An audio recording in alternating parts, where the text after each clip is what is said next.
Humans have always tried to unearth the story of our origins. And our understanding keeps evolving as new tools, new voices, and new evidence continues to test old assumptions. I'm Imran Garta, and this is the Doha Debates podcast.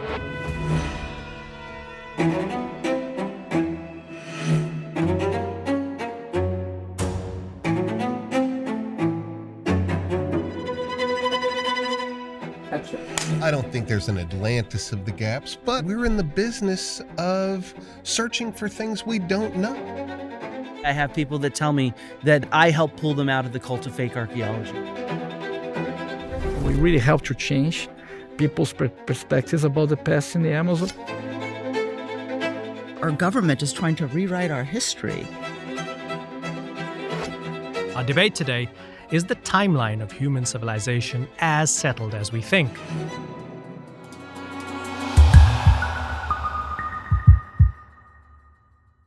I'd like to welcome our guest to the program. Ed Barnhart is an archaeologist and director of the Maya Exploration Center. Welcome, Ed.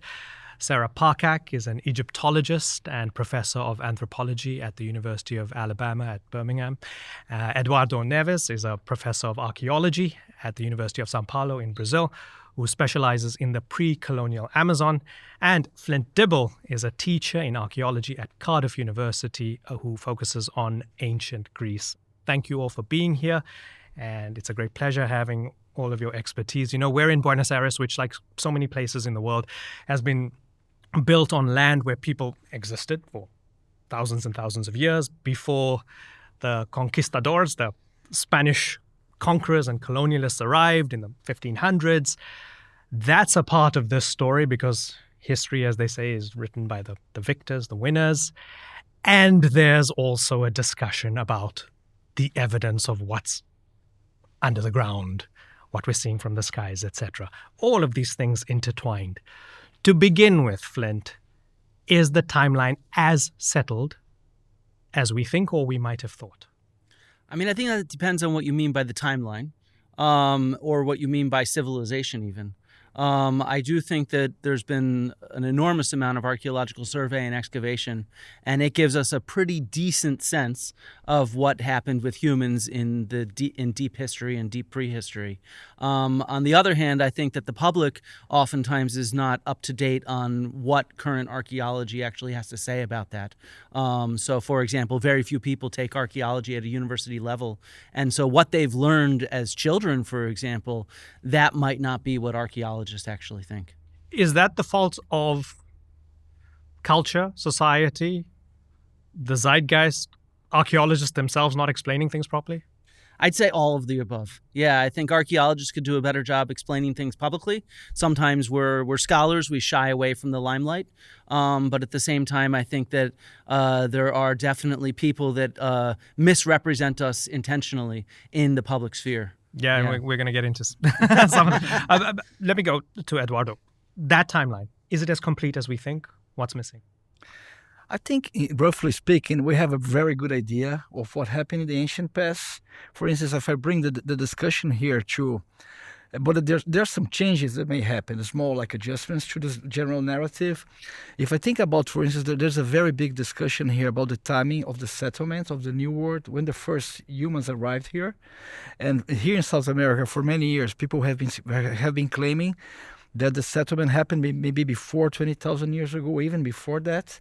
And that's a big discussion because there's an academic tradition that really established for a long time that there should not have been people here before 12,000 years ago. Some people are saying that. Maybe some people are willing to accept that some of the dates for the early settlement go back maybe to 18,000 years, or even a little bit before that. So I think we may have some kind of a rough adjustment. But I mean, the point that I want to make here is that everybody agrees that the Americas was the last continent to be settled by our species. I mean, that's nobody disputes the notion that humankind, the cradle for humankind is in Africa, that our ancestors came from Africa and eventually they settled in Europe and Asia, and then they got here to the New World, to the Americas. We may dispute when the timing of their arrival happened here. But I think it is accepted by most people who do archaeology that, there's a basic notion about the deep human past. It starts in Africa, irradiates from Africa to Asia and Europe, and eventually reaches the Americas and other parts of the world. So what I'm trying to say here is that, I think there's a basic structure, which I think it's given, but we may make some adjustments on it, but I think, the general picture it's given. That's my perspective, at least. Sarah Parcak, is the structure, the basic structure, solid? I think generally speaking it is. I think about, human evolution and all the amazing discoveries that we seem to be making almost every week now. And in talking with with our colleagues about, early hominids and how they developed, this idea that there was one morning that one of our, 500th great-grandparents woke up and we were Homo sapiens. That's not true. I think now with seeing it's not a tree of human evolution, it's a series of dense bushes because new species keep being discovered. And we can't see it as a fixed point in time. It's a long, slow evolution. So sometime more than 300,000, 400,000 years ago, over hundreds of thousands of years, we slowly became Homo sapiens, and yet we have within us Denisovian DNA. We have Neanderthal DNA and other unknown species. All these amazing new discoveries keep being made that change the timeline, maybe pushing it back a few thousand years, maybe a little bit more. But generally speaking, it's pretty solid. Certainly within Egyptology, we know, roughly speaking, the general chronology of the Old Kingdom, the Middle Kingdom, the New Kingdom. But there are ranges. There are debates even within Egyptology. There's a high chronology, a middle chronology, and a low chronology. And new discoveries, new advances with dating technologies help us to refine what we already know.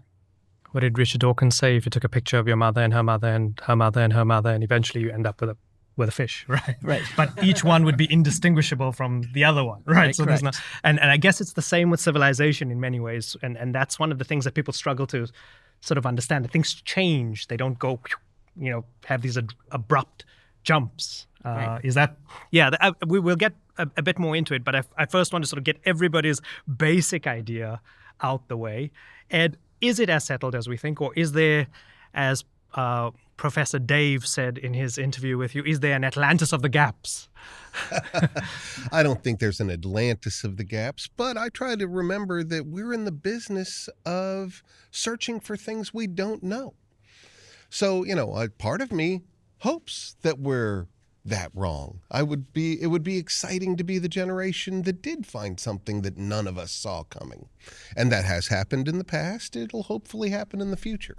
But I do agree with my colleagues here that we have a pretty good picture of what's going on. At this point, it would be very unlikely to change the story by, tens of thousands of years. I think we're honing in on it nicely. And I think that we live in a weird world where people can pop off on the internet and say all sorts of things. And if they say it with a handsome smile, thousands of people will believe it. Thousands? Millions? Millions? Okay, yeah. You're right. I think that they easily pull things out of geology into archaeology and say, unfounded things about the age of civilizations, confusing geologic time with humanity's path. Let me get this out the way before I open up the whole sort of Netflix thing and the what's happening on the internet. Sarah, when was the last ice age? I cannot believe my brain is freezing. 12,000 younger, 12,000, 11,000 years ago. Okay, so according to a lot of information on the internet, during that particular time, what was lost was some sort of advanced civilization. Is there any evidence for that? No, there's no evidence whatsoever for it anywhere in the world. I've walked over at this point in my career hundreds, if not, I don't want to say thousands of archaeological sites, but it's a lot of archaeological sites. One of the amazing things about the way that the deposition patterns work on multi-period archaeological sites, and when you're doing survey across broad landscapes, is that those landscapes tend to reflect in a really nice way the full range of occupation. right? You'll find things on archaeological sites in Egypt that date to 5,000 years ago because of the way that the depositional patterns work. And to this day, all over the world, you think with the tens of thousands, hundreds of thousands of archaeological surveys that have been done, something would appear, right? And what we know and what we can see in the archaeological record very clearly with our colleagues that do prehistoric or Paleolithic archaeology, there's beautiful sequences of occupations of archaeological sites going back many tens of thousands of years. And we don't see anything abruptly disappearing. We have lots of archaeological sites from that period of time, but it's part of this human story that we have, in Mesopotamia, in Siberia, Europe, and elsewhere. Okay, maybe let me ask Ed. When we mean advanced, we mean something more than hunter-gatherer, right? So we're assuming settled with great technology. Is there any evidence that some advanced society might have seeded later civilizations or taught later civilizations from that Ice Age era? No. Next question. I'm kidding. And that brings us to the end of the podcast. So please continue, and I'll get the two of you to. That's okay. A lot of it is about how we define civilization, what's civilized, what's not. The hunter-gatherer way of life went on for thousands and thousands of years across the planet in different ways, using their local resources and their similar human brains. But there's nothing in the archaeological record that we find that says that there was something much more advanced than that nomadic way of life that was there and then lost. And then we continued on this track of thousands of years. The time frame that, end of the Ice Age that a lot of the pseudo-archaeology is talking about, there's no blip across the planet. There are hunters and gatherers that we call, in the Americas, we call them Paleolithic. And then we go into, or Paleo-Indian is another term. Then we go into the Archaic, and then things begin to flower into different things that become civilization. There's nothing in the archaeological record that says that there was some kind of advancement and then a toss back into that kind of lithic or Stone Age way of life, and then we got back to it. The narrative that's being shown on the internet seems to say that these Paleo-Indian folks, Clovis man in North America, was some sort of that they were given these keys to an old civilization and took it from there. But the chronology of that narrative makes no sense. Why, if they were given all of these technological tools by some earlier advanced civilization, did they sit on them for some 6,000 years before they did anything? The narrative that some ancient civilization gave these primitive hunter-gatherers the keys to a more advanced civilization. Well, did they make all that we see archaeologically is that they make better and better projectile points, and perhaps they come up with a harpoon that's different, or they come up with a slightly better way to take shelter from the elements. The evidence does not point to some sort of we don't nowhere do we have your hunter-gatherers and all of a sudden you're building toasters. That's not what the record reflects. Then why, Eduardo, is this such a big deal now? Is it just like, have we all just lost our minds because of the pandemic or something? Like, why is it an issue? Why is it being discussed so vociferously? And why is it being weighed as a kind of 50-50? Well, there's two sides to this. There's advanced beings probably, seeding future civilizations, or the conventional mainstream narrative. Why are we discussing this? I think it goes beyond archaeology in many ways. I don't think that's an issue among archaeologists. Everybody here, we all practicing professional archaeologists. We all agree with Ed and with Sarah. Maybe that's something, has to do with people's anxieties today about the ability of science to provide set answers to the questions that people have. One thing that we have to take into account is that the world, 18,000 years ago was the peak of the last ice age. The world was very different from what it is today. For instance, Canada was covered by glaciers, which were like 3 kilometers high, so there was a lot of like ice in some places of the world. Sea level was around maybe 120 meters lower than it is today. Some areas in Europe, for instance, Britain was connected to the mainland, and there was like this place called Doggerland, which was like this lost area between the Netherlands and Britain. There was the mouth of the Rhine River and the Thames. They joined together. There was probably like lots of marshes there. People lived in this area. They probably lived very happily there, like lots of resources, but they were not like high advanced civilizations in the sense of having urbanism or written systems and stuff like that. But because some people, again, maybe archaeologists, they shy away to participate in the public debate, because people, they really like, trying to find answers to their anxieties. We live in a world of deep transformations. The fact that there were places in the world that we know today which are underwater today, and were like, open land, maybe like, 18,000 years ago, makes some people like suggest these like wild ideas that these places like were the myth of Atlantis, that there were lost civilizations living there.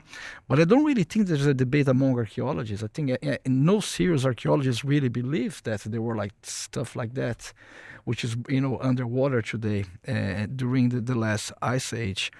When I live in Brazil, there's people been talking about, it's funny how this happened. It was during the pandemic, and actually I had COVID. I didn't know. And I did an interview. It was like recorded on Zoom. And these fellows, they say, they're Brazilians. They said there was a city in the Amazon which was settled 450 million years ago. The city which was large, a city which was larger than the city where I live, São Paulo, which has 20 million people today. So they talk about 450 million ago. Who was saying this? The podcaster. Can I use like wackos or freaks or whatever? I know this is a polite setting here. These guys, they're not archaeologists, but they're making a lot of money because you have to subscribe to the channel. You have to pay and they go and they do expeditions to find archaeological sites. And the way they look at, they look at my own work. We've been mapping some interesting features in the Amazon earthworks that really seem to show that there were more people living in the Amazon in the past. But we're talking about like 2,000 years ago or 2,500 years ago. These fellows, they use this kind of information with pictures of historical fortress built by the Portuguese in the 18th century. They put them together. They say, listen, this is evidence of an advanced society living in the Amazon 450 million years ago. 450 years ago, there were not even dinosaurs on Earth. So they bring together. The Amazon wasn't in the Amazon. The Amazon, yeah, exactly. The Andes did not exist. But it's a very difficult task. We have to do this. We have to address this debate. My first reaction was, these guys are really crazy. Who really pays attention to that? But that's going back to what I was trying to say. There was an interview by the BBC Brazilian service. It was recorded in Portuguese. And a few weeks afterwards, 500,000 people have seen it. And they didn't see it because of my work or because of the archaeology that I do. They're really curious to know about this lost city in the Amazon, which was settled 15 million years ago. So I think people in the outside world, they want to know more about these things. And I think it's an open test for us archaeologists to join in, to engage in some kind of public debate, not maybe against these people, because I think we cannot win a debate against people who have this kind of beliefs. I'm sorry, you are our hero, Flint. But you have to teach us how to do it. But I think it's really it's people want to know about it. They have we're living in hard times, climatic change, wars everywhere. People, democracy is being eroded, everywhere in the world. So people, they really need to attach or to hold you to things that they can believe. And, as a smiling guy comes, dress us with a vest, dress up as an archaeologist, as people imagine archaeologists should dress up and talk about a lost city in the Amazon 450 million years ago. A lot of people are going to jump in and think this is really true. Yeah. So I have a question for everybody here. So is Graham Hancock an archaeologist? No. He doesn't claim to be an archaeologist. But if you look up the bestsellers today on Amazon.com in the field of archaeology, what number do you think Graham Hancock's book is? Number 1. It's number 4 today. Or number 4 But today. if you look it up a week ago, it was number 1. Yeah. And so the reality is that this is making very big money. And Graham Hancock, of course, is one of the key people that claims there's a lost civilization from the Ice Age, this kind of advanced civilization. And so there's I think, 2 responses to this. You brought up really well, Eduardo, that one of the claims is we don't know what's underwater because since the glacial maximum, the sea level has risen 400 feet. And so, but the reality is it's not risen 400 feet everywhere.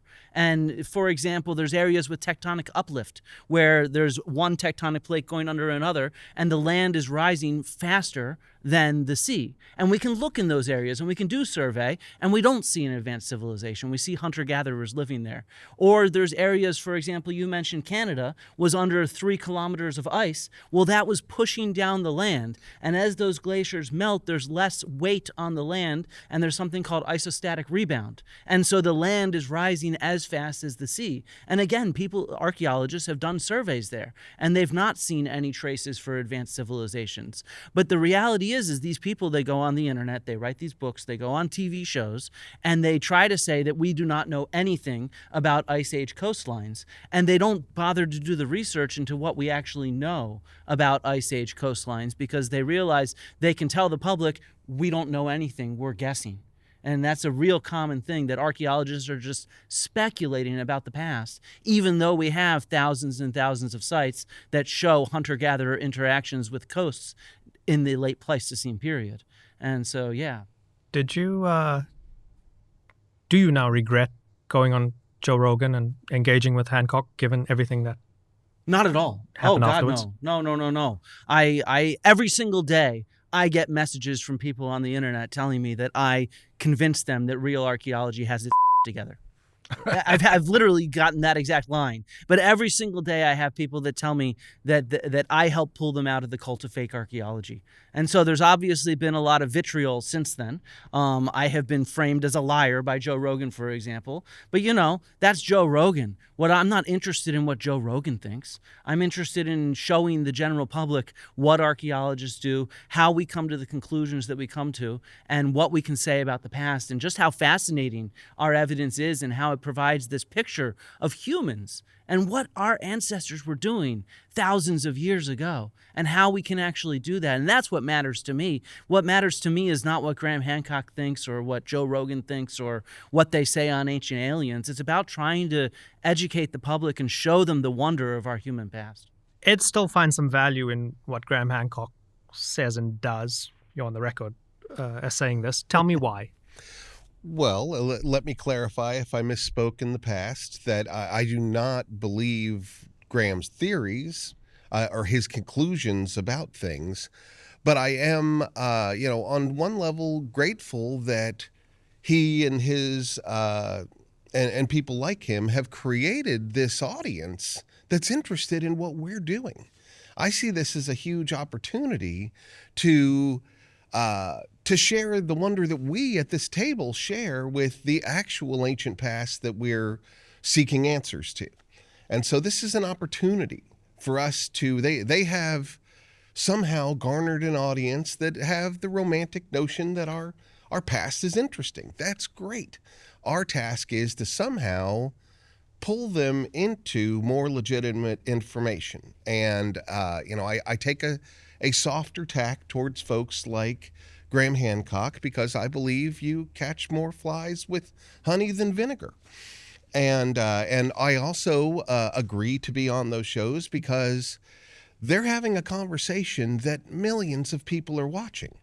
If we think we can just shun that conversation and they'll think different, that's not the right tack. I put myself in there not to tell people that these guys are wrong and I'm right, but just to be there as, part of the conversation. Some of those people will see me and say, well, I'll Google that guy. What's he doing? And then they'll find all the things that me and my colleagues are doing. You don't change people's minds by telling them they're wrong. You So Flint's the military wing and you're the diplomatic wing. You're the State Department wing. Perhaps. If you don't, And mind. I respect But Flint's I sword. want to make the point that I think there's there's many different approaches to engaging with the public. There isn't one right way to do this. I think that different people respond to different approaches. You mentioned Professor Dave's video, for example, about me. He's the militant wing. He will dunk on these people really, really harshly. But and some people say, wait, he's way too harsh. But I've even gotten comments, wow, I found you through Professor Dave, and I was in the cult of fake archaeology before I saw that. Some people need the stick. Other people need, an open hand, and different people respond differently to different ways that evidence is presented. Sarah Parcak, when we look at some of the sites and claims that are used as examples for why perhaps archaeology, if it's not by design or if it's not by conspiracy, it's maybe archaeology as it stands is ignoring what seems to be, from their perspective, abundant evidence that there's much more to the story. So when they look at something like Gobekli Tepe in Turkey, they go, or in Turkey, they say, well, look at the timeline. We didn't expect these people to have these elaborate ritualistic temples, these incredible statues of these anthropomorphic figures and all of that. All that ritual. Hunter-gatherers are not supposed to have had any of that. This means advanced civilization. Are they drawing the wrong conclusions? What is it about those specific sites that gives them oxygen and fuel, but also, from your perspective, what is it about those sites that means that actually, no, we're still within the realms of sort of mainstream archaeology? Well, so first of all, kind of pulling back a bit, none of these folks are archaeologists, right? Graham and others. And so they don't understand that Gobekli Tepe just didn't emerge overnight out of nothing. It's a long, slow evolution. If you go back tens of thousands of years before it emerged as a site, you have to look at the evolution of culture. You have to look at the evolution of how we started working with stone, how we became artists, how we started working with natural materials. And you have to have a good understanding of how people and groups moved throughout the landscapes of Africa, throughout to into out of Africa, and as we started inhabiting the world, into Central Asia and elsewhere. So if you understand that long, slow evolution going back 120,000 years from when we left Africa, sites that you see in Turkey make sense. I think because they don't understand that there are other sites that came before it, that it was sort of a representation of the end process of things that had been already going on for hundreds of thousands of years. They use sites like that as an example that we emerged, out of nowhere, that there had to be some civilization, some, whether alien or Atlantis, that helped to seed these things. But really, it's representative of this great sort of a cultural melting pot, right? All these ideas, all these developments in technology. I get asked, certainly in the last 5 or 6 months, I can't remember exactly when the study came out, that there was a massive city beneath the pyramids of Giza that was found supposedly with new remote sensing technologies. And I get asked, well, look, there's this huge civilization and there's shafts going down, 1 kilometer, 2 kilometers. This disproves everything we know about ancient Egypt. Well, first of all, the technologies that were used were suspect. That's not how remote sensing works at all. My work is with satellites. I've been doing that research for 25 years. And sure, you can make any pixel look any way you want if you put it into ChatGPT and use generative AI. I mean, they didn't do it right. Actually, there are thousands of unicorns beneath the Great Pyramids of Egypt. Did you miss the unicorns? I respond to ridiculous theories with my own ridiculous theories.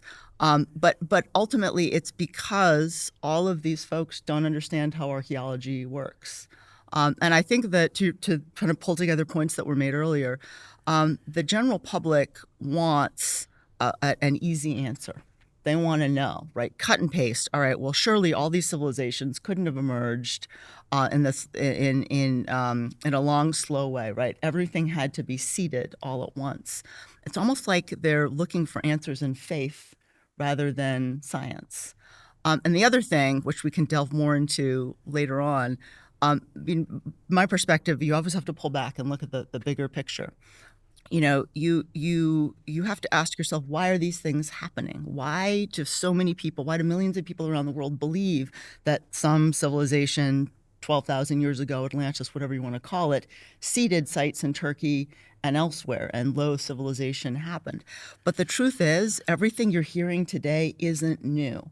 All these same arguments, all of these same points that people are making were being made in the 1850s to 1870s. What was going on in the 1850s and 1870s that's similar to what's happening today? Well, early 1800s, you have the Industrial Revolution. People start moving from farms into cities to start working in factories. So the whole social fabric of society starts being torn. You have, of course, the announcement of evolution. And society is scared. People are pushing back against everything. They feel out of control. Well, what's happening today? You have post-pandemic, you have AI. People are looking for something to hold on to because they feel like they're not in control of their lives or the world. So that's why I think one of the reasons you're seeing this proliferation of belief in this proto-civilization that seeded sites like Gobekli Tepe, but it's not true. So there's a turbulence, there's an uncertainty, economically, politically, there's climate change, there's anxiety, there's all of these things going on. People are looking for meaning, and maybe we're grappling for meaning. What is it then about the narrative that clicks and smacks for people? I think, for one, they don't understand real archaeology. So, for example, Gobekli Tepe is this spectacular site. The monuments there, the art there, it looks really good. And that's what matters. Because what people don't know is there's actually a bunch of sites from the same period that don't look as good, that show the same kind of technology. Sites with T-pillars that were discovered before Gobekli Tepe. Or, for example, at the site of Tel Es Sultan, also known as Jericho, Kathleen Kenyon excavated this enormous tower from the exact same period, pre-Pottery Neolithic B, but nobody remembers that because it's in archaeology textbooks. And what matters here, though, in this sort of cultural milieu is this pushback against scholars. It's this pushback against what they're being told, because right now, anti-establishment narratives are what is popular. And right now, what is popular is pushing back against the scholars or the scientists or the doctors that tell people, well, this is what science shows. And that's what's becoming popular right now, is this kind of conspiracy thinking. And so I think that combined with the ignorance that people don't understand, and this is not their own fault. They've not had the opportunity to take, university level archaeology. But what it means is they don't understand the basics of our field. And so other people can jump in there and say, well, they're covering up the past. And this is where I disagree with Ed. Ed mentioned that he's grateful to people like Graham Hancock for building this audience. And I'm not at all. Because the problem is that Graham Hancock, while he builds this interest in archaeology, within the same breath, immediately poisons the well against us, who are really just trying to do our best to understand our human history. Agreed. The question is, how will we respond?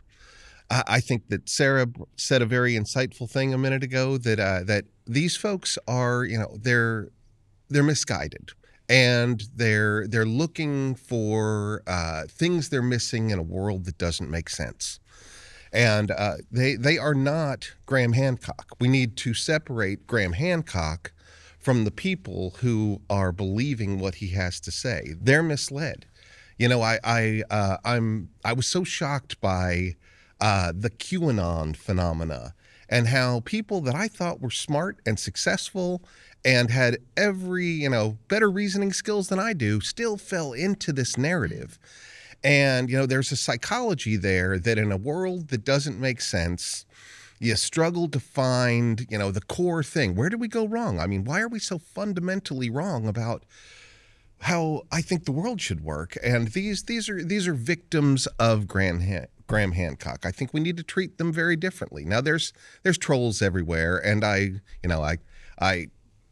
vehemently oppose the people who have been ugly to you in your attempt to change the narrative. I think that we need a different tack, though, and we need to look at this not as a monolithic group.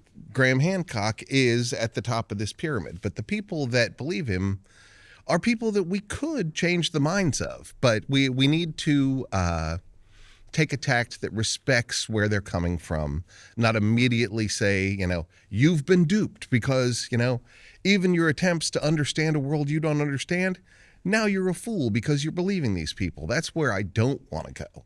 I want to meet these people where they're at. I want to listen to them. I want them to feel like they've been listened to.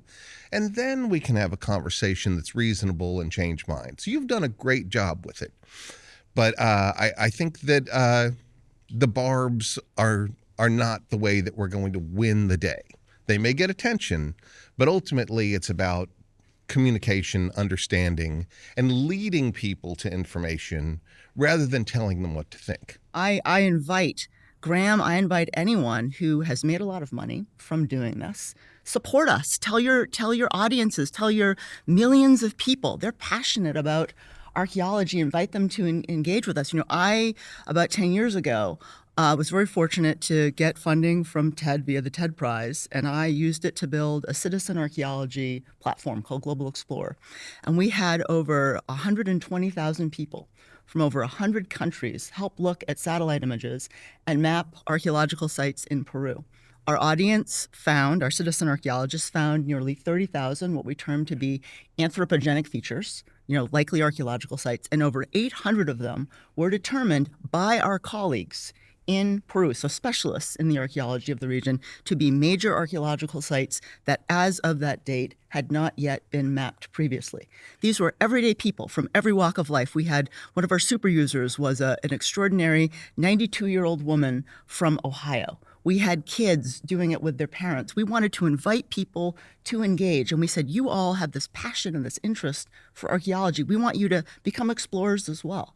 So to your point, which I think is a fair one, we need to engage. We need to invite all of these millions of people to join us, because the thing I learned from doing Global Explorer, people are hungry for community. That's really what this is. This is about faith. This is about community. This is about fellowship. This is about finding connection with our fellow humans in a world where we feel lost. We want to be connected to other people. And that's ultimately why I think we're seeing so many people gravitate to pseudo-archaeology, to not real archaeology, because they want to be part of something bigger than themselves. And we as archaeologists deserve criticism for not broadening the tent soon enough. But it's changing now with work that people like Flint are doing. I admit Flint has opened my eyes. When he told me that he was going on Joe Rogan, I thought, oh my gosh, warning bells. I was worried for him. He does great so work. So was I. Yeah. but Turned out you were right. But he was right. I admit fully, he was right. It's the right approach, and it takes real bravery to do what he did. Would you do that? Would you face the music in that way? I clearly have been very vocal on the internet. You just have to Google my name and you'll find all sorts of interesting things about me. I think it's dangerous for women to go on big programs. It's more dangerous for women than men. Certainly my colleagues who've been on those programs have gotten death threats, rape threats. Maybe it will change in time. I'd have to think carefully about it. Men on the internet are cruel and horrible, generally speaking, just from talking to all my colleagues, and much more so if you're queer, if you're Black. So it's a difficult landscape to be a public academic generally. I do think it's safer if you're a cisgendered white male, but it's hard, right? It's this fine line between safety and being a person in the public eye. And as someone who has gotten hundreds of death threats, and some of which were credible, it's scary. You think, what am I doing out here? I have a family. My husband got them as well. So, to take a stance, right, in this time, in this current environment, it does take a lot of bravery. And I admit, in the last number of months, certainly with politics in the United States, I've stepped back a bit. It's really dangerous right now. And what do we do about it, right? How do we continue to be voices? How do we continue to engage in a public way while considering our safety, while considering what the field wants, while also providing places for other people? And we can talk more about this too. Like, academia does not reward the kind of work that Flint does.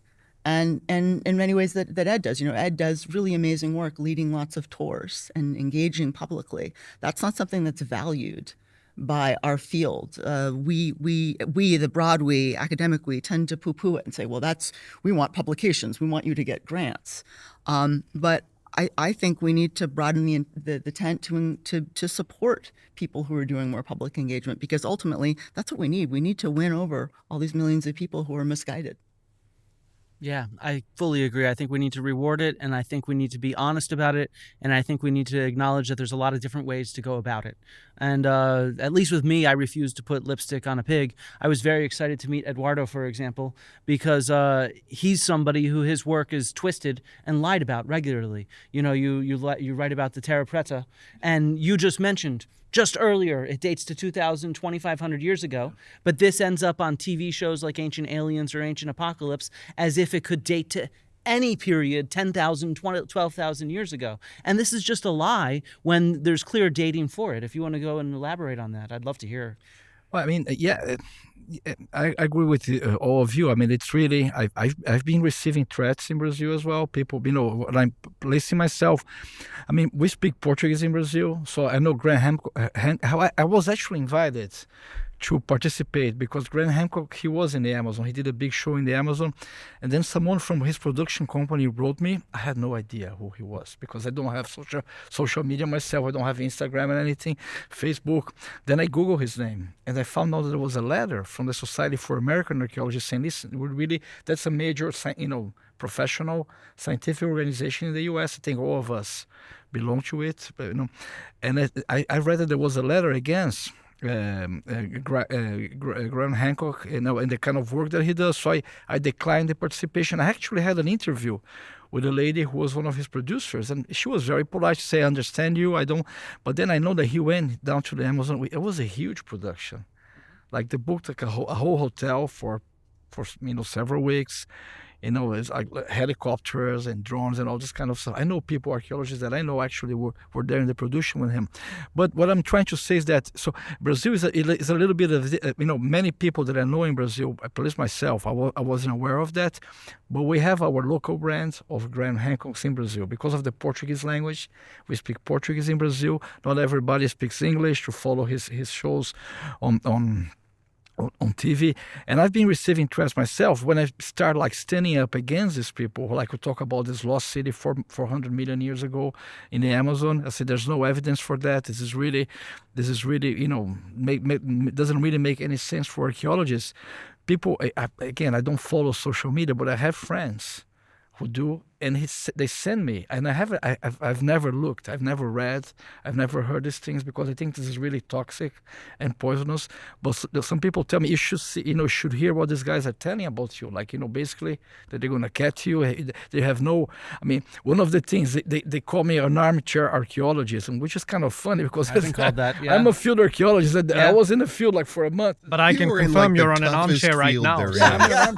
So that got At me this a little moment. bit. Yeah, I mean, Facts. This happens all the time on Twitter. We're called armchair archaeologists because we actually respond on social media. But it's like, I think everybody here has been on at least a dozen different projects, in different countries and doing different things. Yeah. And it's like, we are not armchair archaeologists at all. We work in the field. We work in labs. We work in museums. We do all this. Yeah. Especially Eduardo. I would wager that those people that call you an armchair archaeologist, if they spent 5 minutes standing next to you in the middle of the Amazon, they would quake in their boots. Yeah. I'd like to have them have 5 minutes with a pickaxe in a trench. I think in a way, if I think about, for instance, the U.S. elections, this is a political discussion. I think in a way we have to try to aim for the middle ground. Some people there, if you divide, the voting universe in 3 rough categories, if I may use this kind of, image here, some people are like, they're always undecided, and when they're going to vote in the elections, I don't want to, anybody, people voting whoever they want. But I think we have to aim for these people who are open to hear what we have to say. Some fellows, they're out, they're out there, they're gone. I don't think we're never going to be able to convince them. But there's a constituency there of people who are like staying. They're opening to hear, like people who, got back to you and say, we really changed my perspective on this. That's what I was surprised about, because some of them told me they were fans of this for decades, and they were deep in it. Yeah. And then after they saw the discussion with an actual archaeologist, they realized someone said they threw out all of their Graham Hancock books. Yeah. They had all of his books, and they refused to even this is a message I got last month. They refused to even donate them to a used bookstore. They specifically threw them out because they realized how many falsehoods were in them, and they didn't want those falsehoods to go any further. Yeah. So when I did it, I actually was thinking like you, Eduardo. I thought, I'm hitting the undecided people, the people who are like, I want to hear what a real archaeologist has to say about this. But what I was shocked by was I actually converted the people who also really believed in it. Not all of them. I think a percentage of them. I don't know if you agree with me. I think we have to be humble when we do this, because the image of the arrogant academic in the ivory tower, people are really upset with that. Again, a lot of people are struggling. I look at I have to bring examples from my own life in Brazil, but during the pandemic, a lot of people got laid off from their jobs. It was very, very hard for a lot of people. We kept our jobs as academics. We're not fired. I didn't lose my job. I was getting paid every month. So in a way, we have to realize that we academics, or people who do research, live off doing research, we're privileged, because we pay to do the thing that we love to do, which is archaeology. And sometimes, this kind, people look at us and say, these guys are really privileged. They live in an ivory tower. They're very arrogant. When they have to speak up, they're condescending. They look at us, they look down on us. So I think there's something for us to be learned about trying to be more humble in a strong way. We have to stick the ideas that we have, but maybe trying to tone down a little bit our take or our perspective. I'm not talking about ourselves necessarily here on this table, but academics in general, to be less arrogant.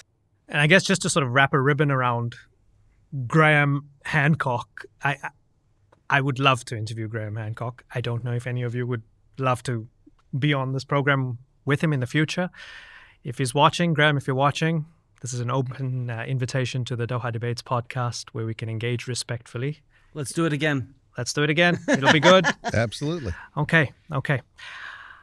I want to get down to the basics here. Sarah, what's it like on a dig, especially when you discover something? So, there's a great quote from a famous archaeologist named Kent Flannery, who said, "Archaeology is the most fun you can have with your pants on." I agree. Otherwise, why would I be doing it after 25 years? There's a moment I had on my first excavation, which it was such a gift. It was a gift from the universe. I was working at a site about 2 hours northeast of Cairo. The site was called Mendes. It's a large multi-period ancient Egyptian site with evidence for over thousands of years. And I was working on a project led by Don Redford and Susan Redford of Penn State University. And we were working on a cemetery complex dating to the Late Old Kingdom, so 4,200 years ago, 2200 BC, the Late Old Kingdom. And I was excavating with my wonderful Egyptian team. We work collaboratively with local people. And as we're excavating and we're digging, we discovered a handle from a beer jar from that time period. And I'm brushing it off because we categorize everything. And as I turned it over, I saw a fat thumbprint. And I was at the time 20 years old. Right, it's my first dig. It's 100 degrees out, sweltering. I don't really know what I'm doing yet. And all of a sudden, it's like I was pulled out of my body, and I had this vision of a large man throwing a pot. And I thought in that instant, who was he? Did he I had this image of him laughing. I had this image of his wife yelling at him to hurry up because the food was ready. I saw the past. It came to life before me in that moment. And then I realized that we as archaeologists don't dig for things. We are excavating human stories. And it's our job to tell those stories. And it filled me with such a sense of awe and wonder and respect. And if I'm ever having a bad day in the field, in a faculty meeting, I try to remember that moment because it was a gift. It was a gift from the universe because we're the storytellers of these people that lived long ago. And I try to never lose that sense of awe and wonder. Every moment I'm in the field, I try to live with that. And it's a responsibility. It's the weight of history that's on us. And we try to listen to the past as best we can and try to remember that people made these things and they're our ancestors. That gave me goosebumps. Now the rest of you have to match that. Who's going next, Ed? Sure. What's it like on a dig? Oh, I love it there. I have done more survey and like I'm out there. I love not being in a hole all day. I love hiking 5 miles through the jungle every day. That's the thrill for me. I love so much about what you just said. I really do think that it's that wonder, that imagination. I bet you everybody at this table was a kid who dreamed about this sort of thing. And our imaginations, we were in the woods behind our house like I was, imagining it was some sort of ancient place. I find a rock that I make believe is something very ancient that no one has seen before. So growing up and being able to live that, boy, it was an exciting thing. In my 20s, I somehow found a Maya city. And that was a big deal. The feeling that I got from doing that. And I had the benefit of a great teacher who always told me, think like a Maya, think like a Maya. Don't think like a Western person. If you're going to figure out anything about these people, you've got to put yourself in the shoes. And that's where something you said that I really liked, that we got to imagine ourselves as these people. We're in a weird, serious position that we represent these people from the past. And in my neck of the woods, there are millions of Maya people, but they don't really get to represent their ancestors. Some weird gringo like I do, like I am, does. So it's a serious charge. What I say about these people is what the world knows about them, and I take that seriously because I'm talking about someone's ancestors. Is it because archaeologists also in the past did not take that seriously and projected their own visions of superiority on previous cultures and civilizations? You've hit it right on the head, that I think that there is, in the past, archaeology, which is an evolving science and field, we said a lot of racist stuff.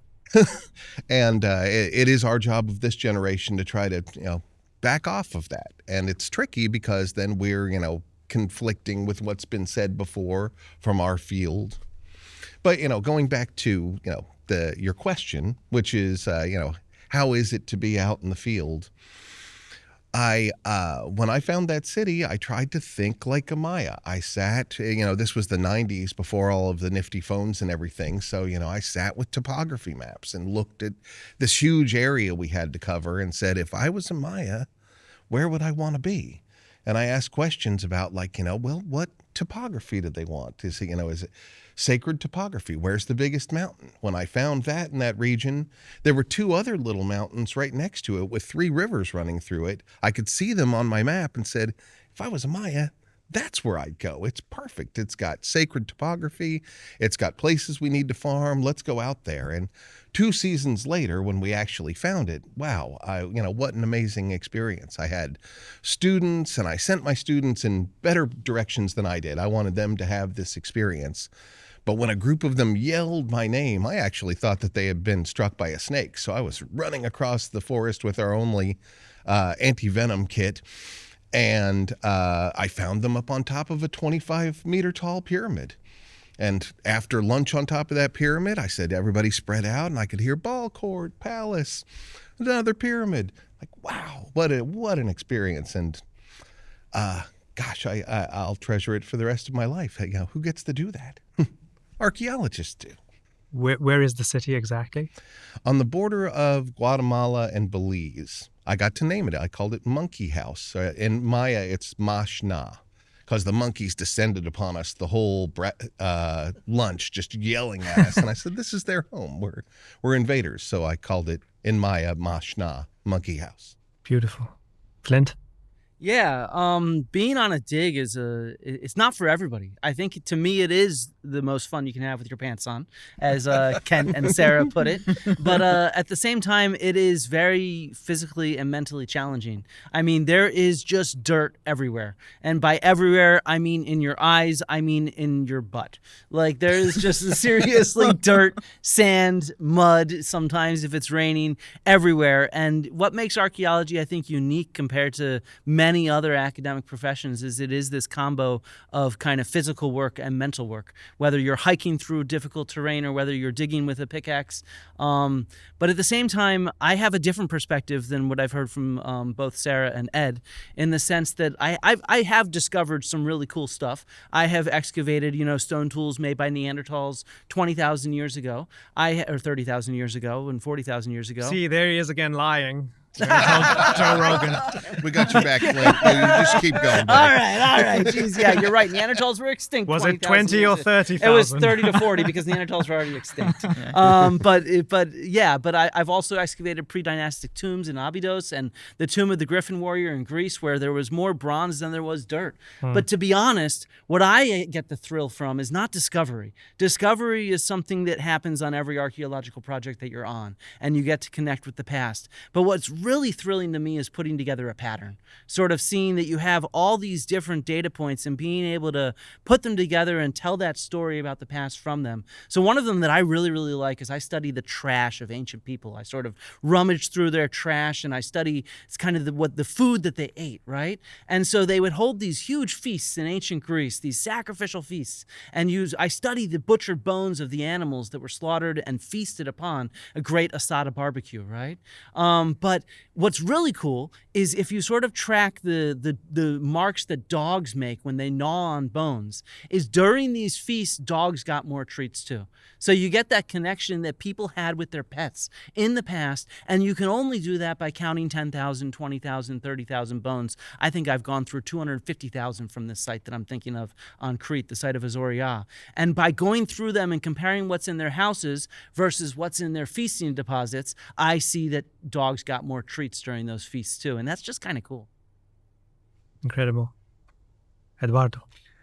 Well, first time I went to the field in the Amazon, I was an undergrad. It was in 1986, so it's almost 40 years now, and I still feel the same kind of thrill every time I'm packing my stuff to go to the field. I still feel the same kind of thrill of getting ready to move away and spend a few weeks doing archaeological field work. My wife tells me, she's a filmmaker, she's not an academic, but she tells me that she cannot stand the smile on my face as I'm getting ready to blow away and be gone for, and it's fun. I mean, if you were the kind of work that I do in the Amazon, field work is amazing. And there's one thing that we have to recognize, there wasn't any kind of masonry in the Amazonian past. So the kind of archaeology that we do, it's really organic. We work with soil samples. Sometimes we have bone remains and human remains as well, pottery. And so we try to establish some patterns of earthwork, building and stuff like that. But something which is really interesting is that we got to hang out with the people who live in the areas where we work. For instance, I was in the field last month. We're here in September 2025. I was in the field in August 2025 in the Brazilian Amazon. And, I spend my time in the field actually living in the villages of the communities where we work with. So, bring your hammock, your mosquito net. You have to, sleep in a hammock every night and share the food and eat the food that the people eat in their villages. Sometimes we're digging places in their backyards.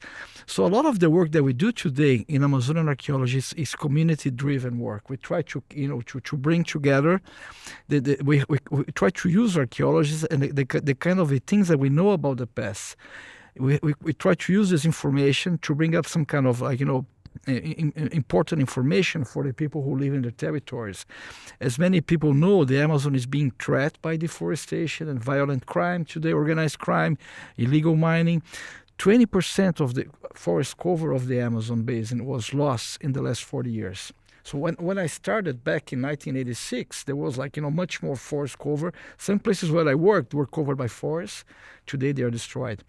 And that, I think that, being part of that process, for one hand, it's been really interesting because me and people from my generation of archaeologists, I think we really help to change people's perspectives about the past in the Amazon, which is that's something which is very exciting on one hand, but on the other hand, we really saw a big part of that area, which it's a fascinating place of the world, being destroyed by illegal logging and stuff like that. So, it's impossible for me to keep on doing the kind of archaeology that I was doing when I was doing my PhD. I'll be away for weeks in the field, no communication with the outside world, doing archaeology for the sake of archaeology. I think today we have to use this kind of information in order, to bring, you use archaeology as a political tool. So part of the field work of living together with the communities, doing, digging in their backyards or near the place where they live.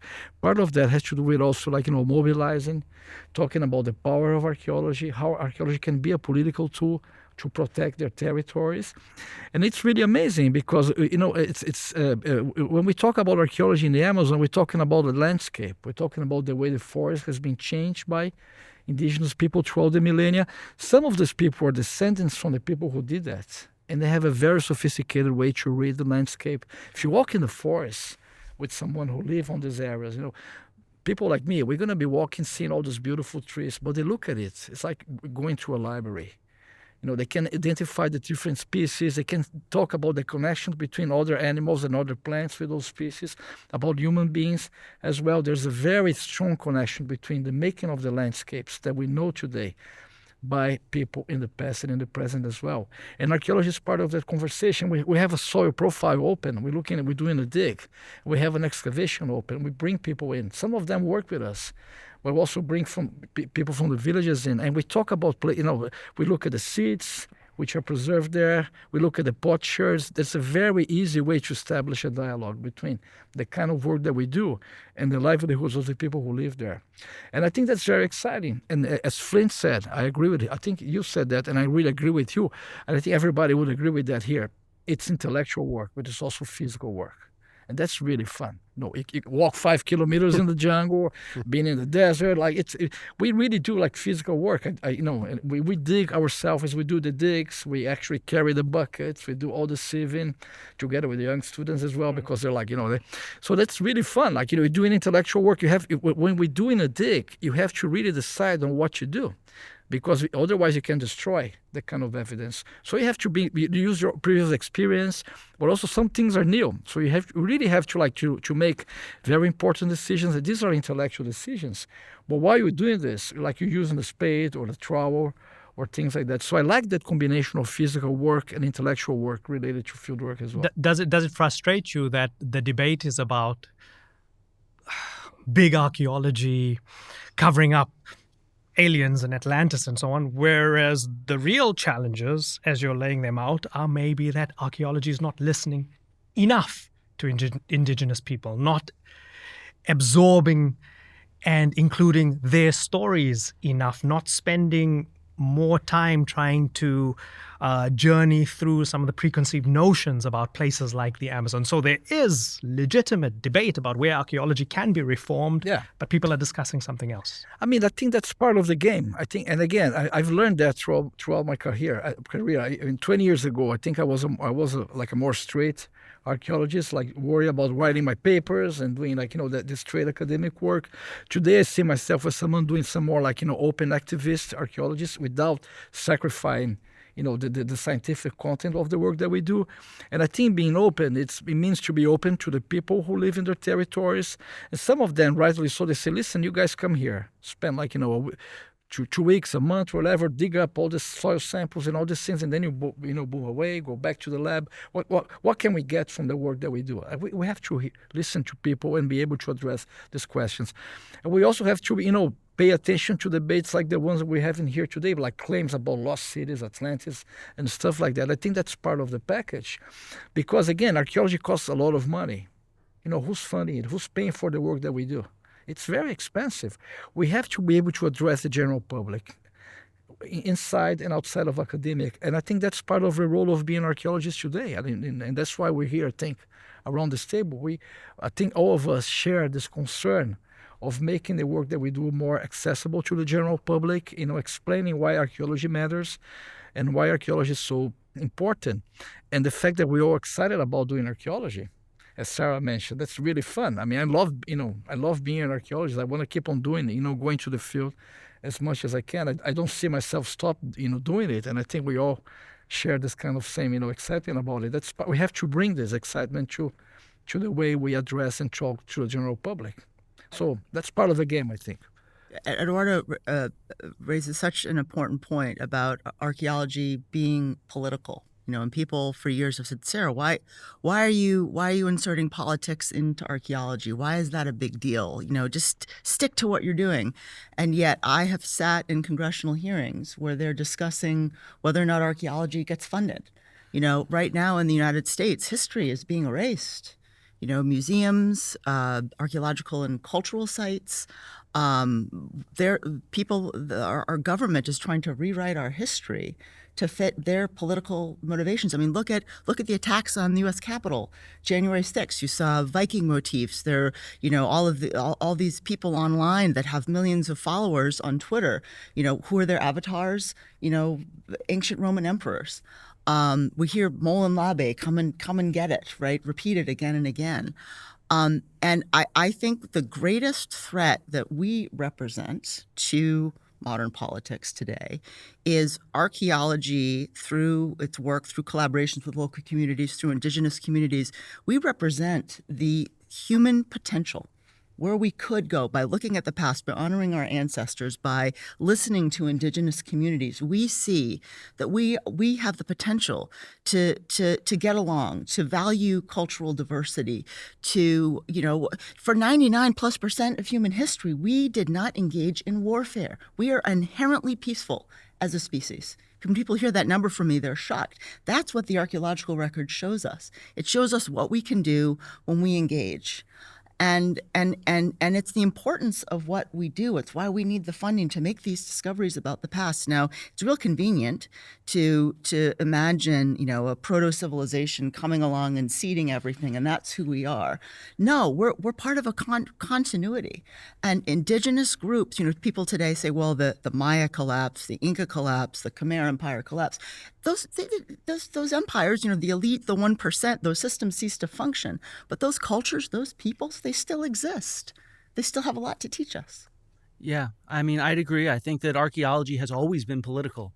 And this discussion over a lost civilization is inherently political and has been for several hundred years. I mean, the Spanish crown claimed lands in the Americas based on belief in Atlantis. Or, for example, about 200 years ago, Josiah Priest wrote a book about the mounds in North America that were built by indigenous Americans. And he claimed that there was a lost civilization that was responsible for the thousands and thousands of mounds across North America. And President Andrew Jackson, cited this lost civilization when he displaced tens of thousands of indigenous Americans on the Trail of Tears, where thousands of them died. And they used this lost civilization as justification that these people did not have claim to the lands. And in many ways, that goes back to exactly what Eduardo was talking about, where archaeology is about connecting with the community. The local community is the ones that are largely the stakeholders of the sites that we excavate. And these ideas that there's some lost civilization there, it takes away credit from the people that live there, They're from racist. their ancestors. And some of them are openly racist. I'm sorry to interrupt you. No, you're fine. Yeah. If you say that they were Africans who built the pyramids, or some civilization from alien space, like Eric von Daniken's, ideas like the high civilizations of Peru. They could not. These beautiful structures could not have been made by indigenous people from South America, but some kind of alien, civilization, whatever, or a lost civilization. In a way, you removing agency. Yeah. And the remarkable sophistication of people from Africa, from Latin America, and from Asia. It's easier for some people to think that it's got to be someone from another planet than a black person from Africa did something like that. And that's Right. that is very racist. The bigotry of low expectations. Yeah. I really hadn't even thought about this aspect until this conversation, but we are a threat. As history is written by the victors, they like that narrative. We are a field that can actually challenge that narrative through investigations, data, research. We, in terms of the mounds and all of this, it was Atlantis, it was the giants, it was the aliens. I've fought my entire career trying to elevate the position of the civilizations of the Americas to their rightful place, standing side by side with the other great civilizations of the world. The narrative in the United States has gone on so long that there was no one there, and we just stepped in and grabbed our manifest destiny. That's the narrative that the people in power prefer, and we have the power to change that history. We have the authority to say, no, that's not how history worked. It's like this, and we've got the data to back it up. That's a threat, but and a privilege that we have. Ed, back in the day, I guess you didn't have people with PhDs in archaeology, but you'd probably have the best and brightest who would be weapons of political systems, colonial powers, etc., to go and go out and embark on sort of digs and so on to buttress claims on land and views of people, etc., etc. Have you ever questioned whether you're a weapon sometimes? In service of a narrative, in service of a culture, of a dominant ideology. Oh, yeah. I suppose I am. I mean, I try to take a softer side, not the sword, but we are, especially in these times where we're beset by people that are saying defamatory lies towards the cultures that we've studied our entire lives and grown to love. I hope I am a weapon against that sort of nonsense. Well, have you ever questioned whether you're playing for the wrong being side? Played by the man? No, none of us are paid enough for that sort of business. That's true. And to be honest, I mean, I think when I started doing this and I started doing research, what struck me was how many people believe in this stuff. Well, like the Chapman University does what's called the Survey of American Fears every single year. And something like 35% of U.S. citizens believe in ancient aliens visiting civilizations in the past. Something around half of them believe in a lost civilization. And so this is actually a much more dominant narrative with the general public. More people believe in fake archaeology than recognize what real archaeologists try to tell them the evidence shows. But then, Flint, I don't know if you agree with me. When we go to grad school in archaeology, we really train to be like serious scientists and to be cautious about the things that we say. So that's part of our education as academics and scientists. We always say this is what the evidence shows, but there could always be better evidence to disqualify or not disqualify, but to falsify this hypothesis. We've been trained to behave this way. Can I tell you a secret? Ed told Lex Friedman that archaeology is not a science. Sorry, he's not a scientist, and it's not a science. Huh. I resemble that remark. Well, He said it's not a science. My youngest son, he's now a 29-year-old man. When he was 6 years old, he told me, Dad, when I grow up, I want to be either an archaeologist or a scientist. So he decided that when he was a 6-year-old kid. I mean, I think archaeology is a science. It is, but it's a social science. I mean, there's a lot of rigor. It's a historical science. You can't it's a social get a grant science. or a permit unless you present a hypothesis to test. Yeah. That's the only way. You have to write into your grants and into your permit requests, I am doing this excavation or this survey or this analysis in order to test a hypothesis, which at its core is what science is about. Okay, so Ed, why did you say it's not a science? Well, certainly not to deny us National Science Foundation grants. I do not mean it in that regard. In my view, and this is my view, not I'm not representing some community, but it's a technique through which we unearth things that we apply science to. Social science and hard science. Flint does a lot of things in the lab. Very, very scientific work. Anthropology is a social science. History is a social science. But the process of archaeology is unearthing things, in my opinion. And the reason why I say publicly that it's not science is to remind all of us that archaeology is not a repeatable experiment. Once we dig it up and our conclusions and our data, that's what the rest of the world is going to have going forward, unless we responsibly, some of us, I've been on many a dig where we've said, we're not going to dig this half of the site because we don't know. If it's not a repeatable experiment. The things that we actually dig up, that's what humanity will have for the rest of time. And I think we all need to soberly remember that it's by its nature a destructive process. But wait a second. Yeah, I got to bite at this. Look, most sciences are not built on repeatable experiments. Yes, when you look science, at astronomy, when you look at biology, when you look at geology, most of what is discovered is the same way that archaeology goes about doing its business. But an astronomer can say, hey, do you see that star like I see it? A geologist can say, look, do that we're looking too. at this bed. Can you come and repeat this experiment? This is why we record what we excavate so carefully. This is why we record it so that we say, hey, do you see that stratigraphy there? We take micromorphology samples that multiple people can investigate. Multiple people can look at the isotope samples, the ratios that I get from sheep and goat teeth to look at mobility and diet. That is repeatable, those experiments. And that's in another field of science by the time it gets there. But all science is like this with the exception of specific laboratory experiments. Most science is actually inductive. The core of scientific method is repeatability. The core of scientific is hypothesis testing. Yeah. Archaeologists are like 12 scientists in a trench coat. Yeah. Right. Okay. Right. So we're like, what are we going to use today? Right? Is it going to be tests? Is it going to be archaeological dating? Is it going to be remote sensing? We have to be trained as scientists in order to be really good archaeologists.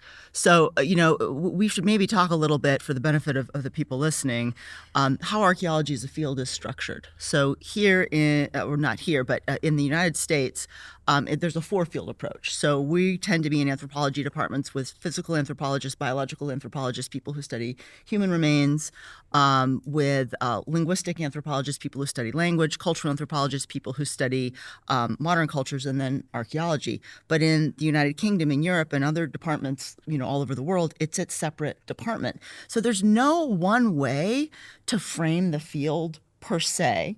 I think, I consider myself a scientist with the work I do. I could see statistics for days and my eyeballs fall out, and I'm in the business of processing pixels with satellite data. I firmly believe that archaeology is a science, right? We're testing hypotheses. We're seeing if the same things hold up across specific sites, across time, across space. But yeah, to Eduardo's very important point, we're taught in graduate school to question ourselves constantly, right?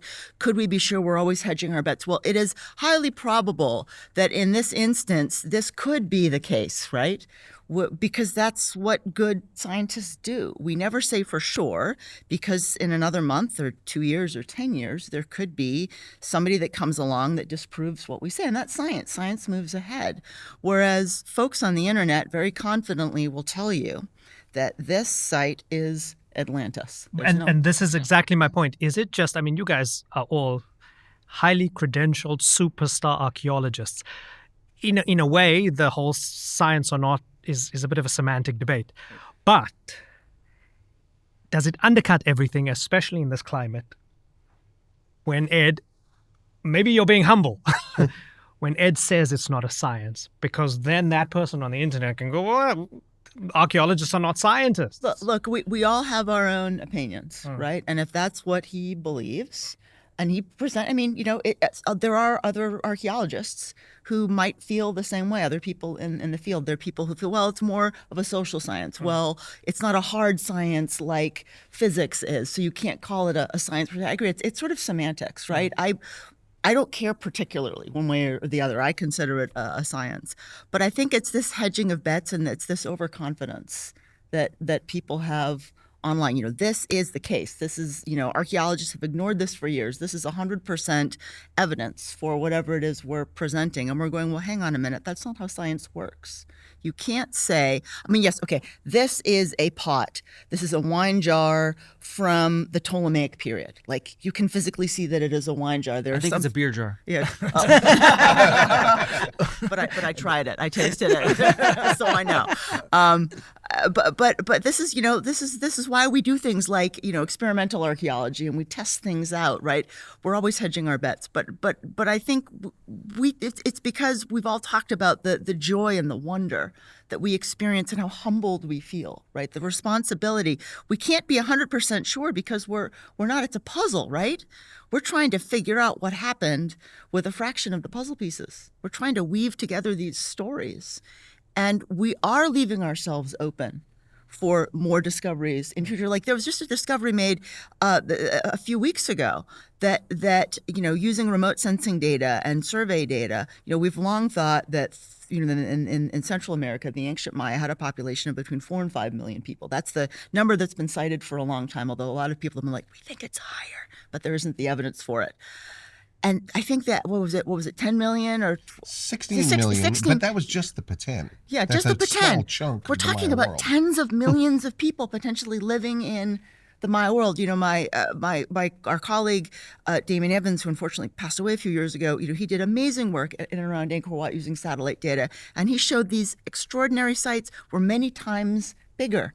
So our eyes are constantly being opened by new archaeological discoveries, survey, mapping, and so on. Could you explain how that LiDAR works and how you guys are actually able to determine all of this with the new technology? Sure. And I'll turn it over to Eduardo because he's doing amazing work in Brazil with satellite imagery. So there's two kinds of satellite data. There's passive and active. So most of the work that I do, you're looking at light that's reflected or recorded reflects off the Earth's surface into satellites, and you're looking at subtle differences across the light spectrum. So think like really fancy space-based X-ray or CAT scan, where you're looking at differences in soil or water or vegetation, and those subtle differences on the Earth's surface are showing you what's under the ground, whether it's a buried Bronze Age ditch or Iron Age hill fort.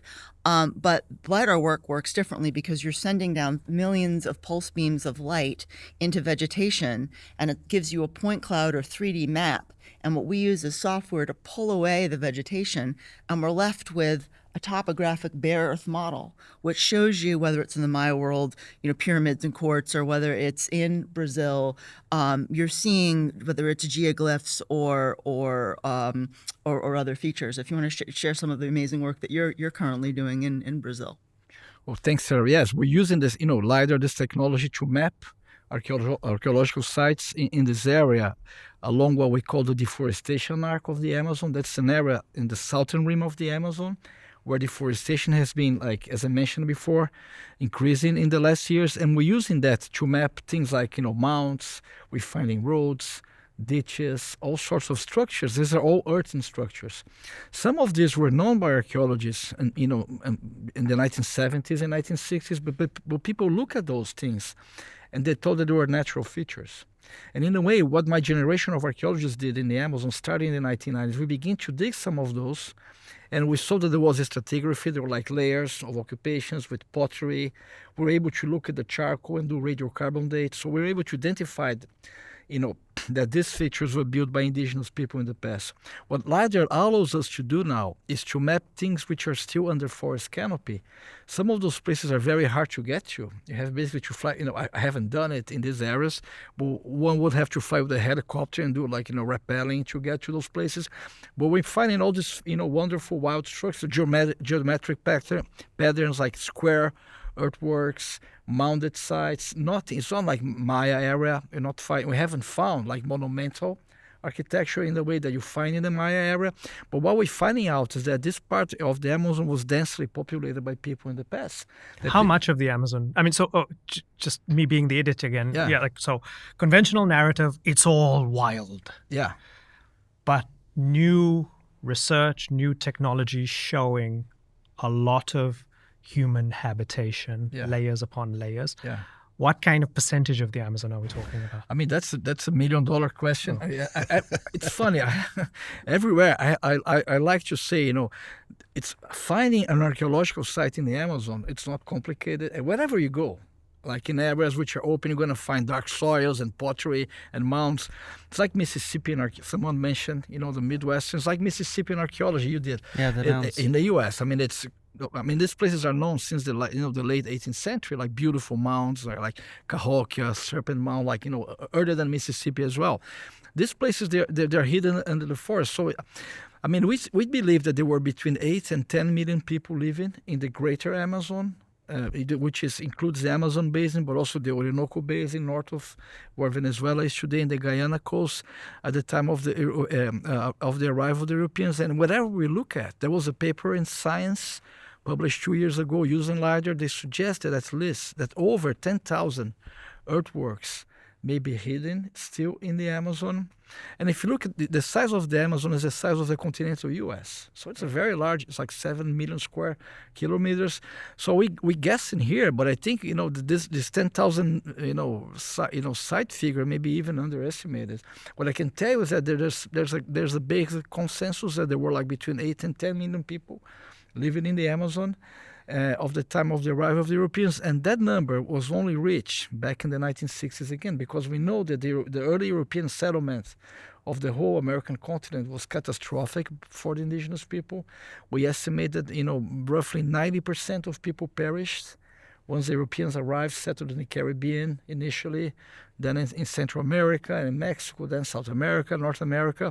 But the effect of the early settlement by Europeans in the New World was devastating. Diseases, slavery, and open war, extermination that was very, very strong. In the case of the Amazon, when the first anthropologists began to travel in the Amazon in the 19th century, they saw areas covered by forests, which were previously settled by indigenous people. There was no masonry for people to see. There were no walls like in the Maya world or elsewhere here in South America. So they failed to see the things that we know, that are archaeological sites today, that these places were archaeological sites. So this image of the Amazon being an empty place, resulted much more from 19th century anthropologists and archaeologists, which didn't recognize that there was a major effect of the devastation brought by early European settlers than actually a picture of how, how living in the Amazon should have looked like. So this idea of a green hell at one hand, or of a pristine forest on the other hand, resulted much more from colonialism than from the actual history of indigenous settlement in the area. How much of that legacy are we still living? That kind of colonial lens through which we see human history and all these various sites. I mean, let me just do a bit of a throat clearing here and just sort of give you my own background. I'm South African of Indian descent. Sort of, my great-grandparents went to South Africa, both part of the sort of British Empire. I'm not necessarily a Westerner, but historically, as somebody who just had a passing interest in archaeology and history, I'll be able to tell you the difference between sort of Egyptians and maybe Phoenicians and Arab empires and Ottoman Empire and maybe, Hittites, Persians, Greeks, etc. But if you had to ask me about the Americas, if I had to sort of paint a picture, I wouldn't know where the Mayas and the Aztecs and the Incas and so on are. It all just smudges together the way somebody else would smudge together Greeks Africa. and Persians or Africa, etc., right? Yeah. So, I mean, there's a cultural lens, there's predominant culture, etc. How much of that sort of, that's me as one example, and there'll be billions of people around the world who, not because they're lazy or bigoted or anything, they just, they care more about some things than other things. And when they look at the world, they don't really pay much attention to certain things and they all sort of smudge together. How much is that legacy still sort of hanging over all of us? Who wants to tackle that first? Go ahead, Ed. Eduardo was talking about how, we didn't see these ruins at first because they weren't made of the materials that we expected them to be made of. That's still a problem that we see through our lens. We, this idea of who's civilized and who's not. We have this, Western conception of what's a fancy building and what's, a mound. And so we use these, in my opinion, pejorative terms to talk about, the giant structures that were made in the Amazon and in the Mississippi area. Because they're made of earth, our Western mind thinks, well, if they were really sophisticated, they would have made it out of stone, right? I mean, these must be lesser people because they didn't use the same building materials and techniques that our ancestors did. That's, one of these kind of not so microaggressions that we wage against. Eduardo and I's generation, we're now past the fact that nobody existed. That's not an argument now. Now we're into these folks deserve just as much credit and respect for the inventions that they made in their environments with their resources at hand. Like, do we really expect that if the Amazonians were really this advanced, they would have walked 300 miles to the Amazon and 300 miles back with a bunch of stone? Then we'd respect them. That's the kind of colonial thing, I think, that's still a specter in what we do. Yeah, I'm going to agree with that. I think that this is key, and I think it actually comes down to sort of our just natural predispositions. We think of archaeology as giant monuments and beautiful artwork, when in fact it's the material traces left behind. I mean, archaeology is in many ways everything from those giant monuments to the chemical signature of our excrement. And so, we look at these things and our own preconceived notions that come to us from 200 years ago oftentimes, or 300 years ago, they bias us completely. We've been sort of dancing around the word civilization, for example, and archaeologists rarely use the term civilization anymore because we've realized there's no clear definition of what civilization is. And the problem is exactly what Ed said. It implies that one group of people are civilized and another group of people are not civilized. And so it's a very pejorative term to use. You're saying this group is more superior, they have better morals, better knowledge, better, et cetera. They're superior to this other group. And so archaeologists as a field don't really frame things in these ways because we've moved beyond this. This is how our predecessors framed things decades and decades and centuries ago. And the thing is that because archaeology is not really taught very much to younger kids and whatnot, at least at outside of a university setting, most average people don't realize that our field is something completely different than what they think it is. They think we focus on these giant monuments and beautiful artwork, when in fact you're studying black soil, you're studying space satellite imagery, you're studying early Egyptian or early Mayan writings. And so, archaeology is just so much richer than people think it is. And I think, to kind of tie everything together, as an Egyptologist, right, I am a white American woman and I work in Egypt. I cannot hide that fact. I'm not pretending to be anything other than who I am. But in Egypt now, we run projects collaboratively with our colleagues from the Ministry of Antiquities, from local universities and academic institutions. We have equal numbers of foreign and Egyptian specialists. I speak Arabic. The times are changing. I can't help that our field for 220 plus years is a deeply colonialist field. Most archaeological fields were founded by the point you made earlier, foreign conquest, right? Napoleon went to Egypt in the late 1700s to take over, and he brought a team of savants with him, artists and engineers and draftspeople, and they mapped the whole country. And they created this multifolio document called the Description de l'Egypte, the description of Egypt. So maps of the whole country discussing resources. This was not for the convenience of archaeologists 200 plus years later, we still use the maps today. They're still really good. It was to conquer a nation, right? That's how the field started. And I think every field was more or less like this.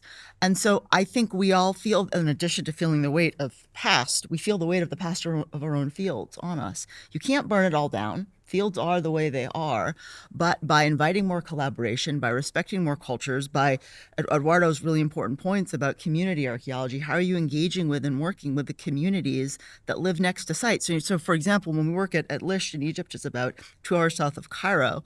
Of course, we hire, as per Egyptian law, local workers to come work with us. They're the people that do a lot of our digging. This is required there. And every day we have kids from the local villages coming to the sites. And even our Egyptian guards try to shoo them away. And I said, no, let the kids chill. Let them hang out. Yeah. We'll talk to them. We pick up pottery. We show them, how things go together, and they're interested. They're passionate, and this is their heritage. I think in many instances, these people, kind of going back to what we said at the beginning, we are living on layers and layers of civilization, or not civilization, groups of people that came before us. So many cities are palimpsests, these layered places, whether it's Istanbul, whether it's Greece, whether it's Cusco, in Peru, which is built on top of the old Inca capital. And we have to recognize that so many people living in places today are still connected to or related to people that came long before. The past is not past, right? And that's what I think is the core of everything we've been talking about today. It's not removed from who we are. Yes, okay, when the Battle of Actium happened, for 2,000 years ago, and Octavian took over Egypt. I'm still mad at Emperor Octavian, by the way. Really mad. I'm a big Cleopatra fan, big Cleopatra stan. And yet she lived closer in time to us than she lived to the Great Pyramids of Egypt, right? The past is not past. But I think ancient Egypt is still there today. We make jokes about the bureaucracy in Egypt when we're getting our permits or working with the Egyptian government. And I say to my colleagues, think like an ancient Egyptian, right? Do the same thing that a mid-level official would have done to a pharaoh's vizier multi-thousands of years ago, and you'll get to where you need to go, right? So we're all still connected today, and I think we can lose our colonialist lens if we see this broad connectivity, right? The people living onto or next to archaeological sites, working with local people as collaborators, celebrating Indigenous heritage, Indigenous expertise. And, we can never get away from the fact that we are Westerners, or wherever we're from, working in these places through the graces and goodwill of these governments from around the world. But by going in with a collaborative spirit, by offering tools and technologies and trainings, we can level the playing field, and ultimately we broaden the tent and we get better perspectives about the past. May I jump in and follow? Absolutely. It was brilliant what you just said, Sarah. There are so many ways where archaeology can engage with contemporary issues. I'm thinking about two examples from South America here. For instance, here in Argentina, where we are now, there was a terrible military dictatorship. Lots of people disappeared. The numbers, there's a dispute about the numbers, but we're talking about thousands of desaparecidos políticos. And archaeology has been very important to locate and excavate some of the graves where these people who have been murdered by the state were buried there. So I think it's a very political and important contribution that archaeology has been brought to Argentinian history to tell something about what happened in the recent past. So it can really change, and widen our perspective about the past and the future. And in Brazil right now, there's something not many people are aware of it, but in the Amazon, there are still around 130 indigenous people that live in isolation with the Western world. There's nowhere else in the world. 130 groups of Groups, people. not people. Some of them, different groups. I'm sorry. Yeah. Groups of people. Some of them I work in an area very close to one of these people live. We're talking about, in that particular case, like around 300 people, more than one band, more than one group. And some of those lands are protected by the Brazilian state. But it's interesting. Brazil has an interesting policy in the last years, which is to avoid establishing contact with them. So there are officials that work for the Brazilian National Indigenous Bureau, like Bureau of Indigenous Affairs, that they go to the field and they track the areas where these people live.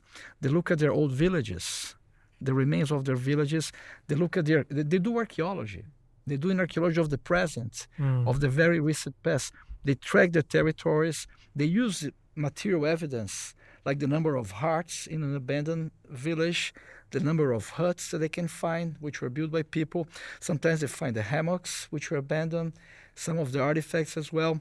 They use the material evidence to establish whether the population is stable, whether it's it's growing. And this is based on the assumption that you'll never get to engage directly. So that's a public policy. Yes. So right. People are using archaeology, and then to me this is really fascinating in many ways, because first we look at people who live in isolation, and we expect that history is inevitable. That one day these people are going to be reached by the Western society, and they'll be part of our world. But we know that when that happened in the past, that's been tragic for indigenous people. The worst thing that's they're going to perish because of the disease, or they'll become very poor peasants living in very difficult situations. So why not thinking that these people can keep on their lifestyles? What do we have to assume that the future is inevitable? There's nothing that we cannot do to build up a different future for instance, people who live in isolation, because we know that most people who live in isolation today, they have machetes, they have pots made of metal pots made of aluminum, so they know that there's something out there, which is like what we call Western society, and they don't want to be part of it. So to remain in isolation is a political decision.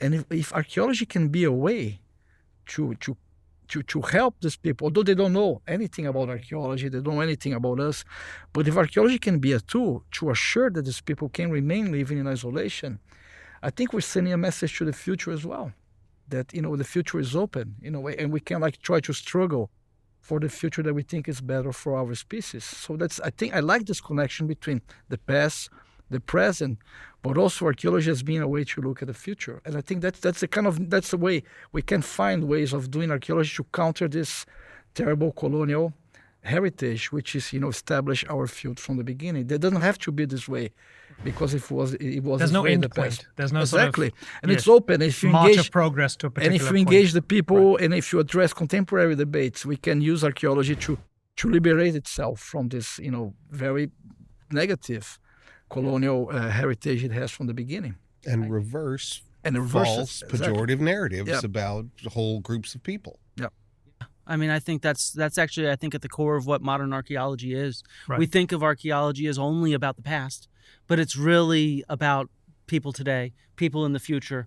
I mean, you can think about climate change right now. We are undergoing rapid climate change right this second, and what that has spurred is, millions and millions of dollars or euros or pounds or whatever into ancient climate change. And now, just in the last 20 years, we have a whole new field of archaeology to be able to understand the correlation between past climate change events and ancient societies, and how people responded to them and how they were impacted by them. And that can inform us for today on what we need to do, that we need to respond. For example, in the Greek world, which I study, it's quite clear that climate change was a major contributing factor to the end of the Bronze Age. And my own study of sort of the way people produce food, it took them hundreds of years to adapt. And this was a major serious issue because they didn't adapt in time. Just for clarity, the Bronze Age ended when? About 1200 BC. Okay, so that's 2,700 years ago. Well, No, 3200. 3,000. 3,200 Sorry, years. 3,200 years Yeah. ago. Okay, cool. And so, this can inform us that we need to be acting rapidly. And so by actually identifying archaeological sites, that slows down the deforestation in different areas. And so we do this for people today to try to, it's the same reason why I try to fight against this conspiracy theories. It's to promote more trust in educators and scientists. And, it matters today, not just what we study in the past. You asked, one of your first questions to us at the start of this discussion, debate, which has been really wonderful, why are we seeing more of this now? And I think, look at the world today, with climate change, war, rise of authoritarianism. I think the reason you're seeing this rise in a belief system, right, because it is a form of faith, is a complete lack of hope and belief in human potential. If you believe that 12,000 years ago, an alien, otherworldly Atlantean entity came down and seeded all human life, well, they're out there to save us. Yeah. We're not alone in the world. But what archaeology teaches us, what Flint just said about all these amazing new climate change studies. So I'm writing a book right now on it's a deconstructing the narrative around colonialism and collapse of civilizations. And one of the most important studies that's come out, I think, in decades for archaeology is archaeologists collaborated and looked at, dozens and dozens of civilizations that had experienced climate change, war, all these issues, all these problems. And what they found in this study is that human resilience is a muscle. Civilizations that had undergone more climate change, more challenges, were more likely to bounce back and bounce back quickly. So when we study the past, when we study how we've gotten through climate change and war and authoritarian leaders, we see time and time again, we don't collapse and disappear into nothing. As I said before, these systems for the elite may devolve, go away, but the people last, culture last, music, dance language, construction. We evolve, we shift, we change, we adapt. This is why we still exist after 400,000 years. It's the story of human potential that we tell. We represent hope. We represent the possibility of a better future because that's the story of who we are. No one's going to save us out in space. We are going to save us. But you have to have a whole lot of faith in humanity to do that. Flint had mentioned the Bronze Age collapse more than 3,000 years ago, right? And so I remember reading about the sea peoples and all the speculation about them, you know, and them emerging into the sort of Middle East and Near East and causing havoc and so on, and seeding a lot of the dominoes, you know, that then, I said seeding, not civilization, creating the sort of domino effect for a lot of things that happened over the years, you know, and how all these sort of civilizations were built. There's archaeological evidence for all of this. There's a lot of speculation, but there's archaeological evidence, right? I wonder how far back can we go where we still have evidence, and you all can have a go at this. At what point is there nothing to work with? At what point is it impossible to find anything to work with, to, you know, date things and to have a story? How many thousand years ago? Millions of years. Millions. Millions Without a doubt. I mean, you know, Lucy had tools. There was there's stories to tell even before humans. Pre-humans. Yeah. So you guys, you know, you're still going to be in your profession. There's a lot of work to do. Yeah. It's not going to run out. A lot of mysteries out there. A lot of job security for folks like us. And but we're focused on mysteries we can answer. And if you had a time machine, I mean, I know, Sarah, you might want to go back and send an angry letter to Octavian. Not an angry letter, I'd send Octavian. But if you had a time machine to go back to any particular era to observe a riddle or a mystery and find out the truth, where and when would that be, Flint? I'd go back about 100 years and warn everybody about what's going on today. Because that's going to help us uncover the truth of the past, because so much of what we know about the past is not about getting a direct glimpse of it. It's about how many resources we put into studying it. And so if we could go back 100 years and warn people about climate change, about World War II, about the implications of what they're doing at that time that impact us today in the 21st century, hopefully that would change. I mean, so much of what we're worried about today is the future.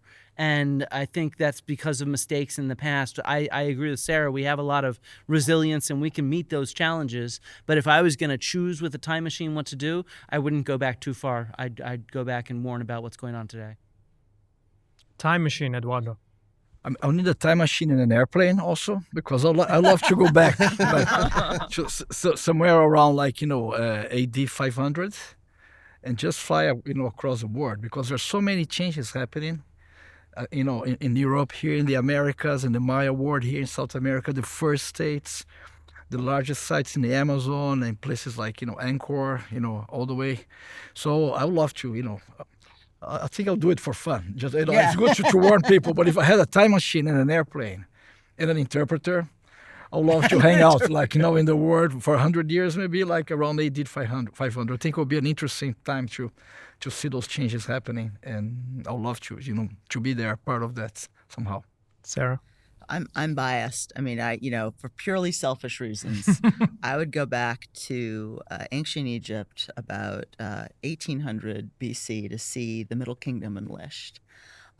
You know, there's this trope of the missing city in archaeology, right? Cities are never fully gone, fully missing. Lisht was Egypt's capital in the Middle Kingdom, and it is actually a missing city. It is somewhere beneath the Nile, although we've done some coring work and we think we have a pretty good idea of where it is. But to me, the Middle Kingdom of Egypt is representative of sort of human potential, of where we could be as a world. You know, end of the Old Kingdom, there's great climate change, internal strife, social, political, economic issues. But it's mainly climate change that causes the end of Egypt's Great Pyramid Age. And for 150 or so years, Egypt is fighting, and then it emerges anew. And it's this great renaissance. It's this period of art and architecture and literature. Most of the stories that we translate when we learn Middle Egyptian in university and in grad school come from this time period in Egypt, and were probably written at Lisht.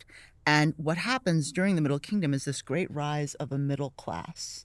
So more middle class, more resources. We see this in the tombs that we excavate. And to me, it shows the potential of like universal basic income. What happens when society becomes more stable? It fascinates me. I would love to see what Egypt was like then and maybe what we could learn for today. Before I go to Ed, to the question of the pyramids themselves, one of the conspiracy theories is that, well, I mean, we've spoken about this, this idea, well, they couldn't have done this. Just address that for me, this idea that, no, look at those pyramids. Okay. That civilization could not have built those. It must have been something otherworldly coming from elsewhere. Okay, you've asked me one of my favorite questions because what I do is I give the 2-minute why the pyramids exist and why they were 100% built by humans, and you can time me for this. Okay. So thousands Flint's of timing. right, And 7,000 years ago, Egyptians were, before they moved into the Nile Valley, they were living in the deserts of Egypt, and when people died, they put them in holes in the ground. Pretty straightforward. There's nothing too advanced about that. Well, of course, they were dealing with animals, so they'd cover over their graves with stones, try to protect against them. Well, dogs, animals would still come, so they'd have to dig a little bit deeper. Well, over time, they moved into the Nile Valley. Social stratification started happening. Power centers started developing, so people started being buried with more and more goods, more pots, more beads. Clearly these were the elites. Well, you'd bury chieftains with more things. Again, none of this is aliens, none of this is otherworldly.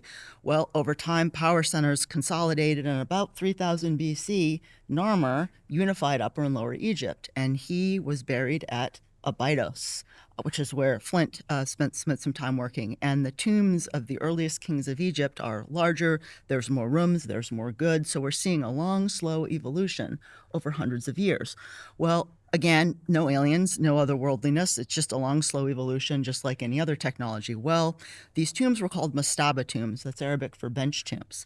And for a couple hundred years, you see more and more bench tombs from the kings.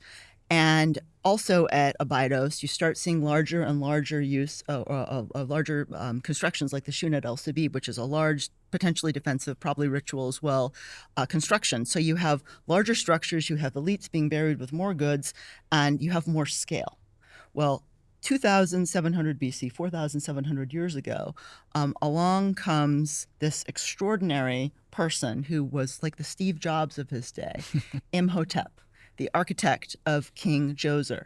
And Djoser goes to him and says, dude, I got some power and I got some money. I want you to make me the coolest pyramid or the coolest complex ever, grave complex. Do it like Abydos, but better. And Imhotep's like, bro, I'm going to stack these mastabas. My son is going to be mortified with me for using. Who stacked them? Slaves? No. This was corvée labor. So these were everyday people who were working in service of the king, not slaves at all. Okay. So he stacks them. And he creates the first true pyramid complex. And over, again, hundreds of years, you have this long, slow experimentation. And you can actually see at the site of Dashur, you can see them fiddling with pyramid construction, and they actually get it wrong. There's the bent pyramid where they start going up and go, oh, crap, we got to do it like this to make sure it doesn't collapse. So what you see at 2450 BC is the result of thousands of years of long, slow evolution. So it's like people, you pulling the phone out of your pocket and people going, aliens had to do that. And you're like, but what about Alexander Graham Bell? Long, slow evolution. And 20,000 people working together at Giza, which is what Mark Lehner has been doing for decades, right? Showing how the people actually built the pyramids. We see ramps in place. Right. Mm-hmm. And what does it say about the kind of sophistication of the civilization that they had, that they could quarry this from very far away and transport it? Right. What does it tell us about the transport networks and so on? Right. So we're very lucky from the Old Kingdom. I one of the things that I've always wanted, I'm like, well, what could happen? What would happen if we could go back in time and someone could like live tweet the construction of the pyramids? Mm-hmm. Well, courtesy of some extraordinary work done by our French colleagues along the coast of Sinai, they excavated a cave. And within that cave, they found a series of papyri written by an official called Merer. And Merer was an official who sailed down the Nile, and he kept a diary of what he saw, including interacting with the son of the king, who was, he went to the pyramid complex. He saw it under construction, and he talked about going through locks. He talked about transporting stones. Even today, I've seen groups of my Egyptian workmen, 8, 9 guys, move a 4 or 5 ton stone. And you imagine, okay, like more guys could move a larger stone. We see evidence of this from tombs in Egypt. So we have the equivalent of a TikTok from ancient Egypt. Close. What does it mean to you that there's no amount of explanation that would convince skeptics or denialists? I would invite them to stand next to me on an excavation. I would invite them to work with me, to work with all of us. There are digs you can go on as a volunteer. You can volunteer in museums. I'd say I would welcome them. I'd say, look, if you're not going to be convinced by my words, I want you to be convinced by participating in the process of discovering the past. I'm going to empower you. You have that power. And if that doesn't convince you, I give up, dude, or lady, or whatever. I can't at that point. But I would predict anyone out there who is a skeptic, anyone who doesn't believe what we believe, come join us, come participate in excavations, take our classes, learn from us. We welcome it. We want that. And I bet they'd become a true believer if they could survive living in a hot dig and so on. Ed's had a few minutes to think about his time machine. My answer has not changed, though I am jealous of you guys that work in the desert with all of your preservation. Me and Eduardo got nothing but goo to work with. Oh, I mean, a quick point of clarification. Why is the desert better than elsewhere? The state of preservation. Okay. Things, it does not sit in a rainforest environment. I mean, I'm convinced that most of the best things that the Maya made are now goo because they're made out of perishable materials. We've got great with things in stone, but wow, I have been part of digs where we have found books and they are just piles of goo and pigment. And gosh, I wish I knew I had a nice little papyrus where we could actually read what that was. We have 4 Maya books. This somewhat relates to what I'd do with my time machine. I would go back about 600 years to Cusco and ask to be the student of a Quipu Kumayak, who are the people who read the quipus. That was their written system of communication, and we do not know how to read it. I wish the Spanish had spent more time with this. We have over 1,000 quipus left, and we can find more. But we have no Rosetta Stone. We do not know what they say. There's about 2/3 of them follow the rules of math, and they seem related to accounting. But there's the other 1/3 that does not follow the rules of math, and they're probably writing. And I would love to be able to read those things. And if I could just be the student of one of these Quipu Kumayaks, I could come back with a methodology to crack that code. Yeah, it reminds me a bit of the fact that they found the Harappan script, but nobody knows how to read it in North India, and that would open the door to an entire universe. And I wonder, what do you guys think is the sort of next frontier? Maybe that word Time travel. We've already covered time travel. Back to the present. I mean, the next frontier when it comes to archaeology, when you think of a kind of unexplored land, a blank canvas, or a riddle wrapped in an enigma, wrapped in a mystery. What is it for you, Flint? Yeah, I mean, I think that right now archaeology is having an enormous renaissance. I mean, archaeology has become much more interdisciplinary than it ever has. And we have, we're collaborating with geologists, with biologists, with astronomers, with marine people that dive underwater, to people that study ancient texts and ancient art. And so what that has done is it's created this enormous explosion of evidence and scholarly literature that none of us have the ability to come to grips with. And so I think that what's really going to transform the future of archaeology is actually synthesizing all of this new data and all of this new evidence from all these different interdisciplinary fields. And so I think that's going to take at least a generation to come to grips with. And I think that that putting together these patterns that come from one discipline and another discipline to be able to figure out what that means for our past will really help us rewrite history. Can AI help? That's a good question. I think machine learning can help. meaning that what we think of as AI is just ChatGPT and stuff like that. And I mean, I've tinkered with getting ChatGPT to help me with scholarship or things like that, and it fails absolutely miserably. It does not have the skills of an expert. But on the other hand, I know plenty of people that are working with machine learning where they are custom training machines to be able to analyze archaeological artifacts or to be able to analyze satellite imagery. I know Sarah's done working on some of this. And so I think machine learning has great potential, but these kind of commercial AI tools I think are less useful personally. What is the next frontier, and can AI and machine learning, or should it be integral to all of this? I think, people who use remote sensing satellite imagery, we've been using machine learning. I mean, it's been used since the start of satellite imagery interpretation, 50 years. I've written papers looking at machine learning large language models for mapping looting sites. Colleagues of ours are using it now to map archaeological sites more broadly. I think I agree with Flint's point. This idea of archaeological synthesis. We have all this data. The study I mentioned earlier that looks at dozens of different cultures and pulling out the resilience as a muscle. I think we're going to see more studies like that over time because we just have loads and loads and loads of data. And if you're training the machines and you're collaborating with experts and you're really defining strong boundaries for what it can and can't say, I think we're going to see amazing new insights into how and why we evolved or changed or shifted or were able to live places or not over time. I think Eduardo before talked about potentially the number of archaeological sites in the Amazon, and I'm going to say a wild number on television. I think there are potentially hundreds of thousands of sites there.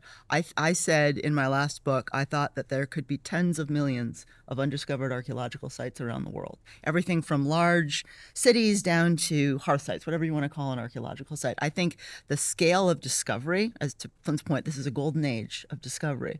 Using these new tools, new technologies, all this data is meaningless if it's just dots on a map, but synthesizing it, going out into the field, doing survey work, doing mapping work, we're going to be able to create histories of groups of people that we have had no idea existed. I think about the heart of Africa and the dense rainforest that covers, 12, 13, 14 countries.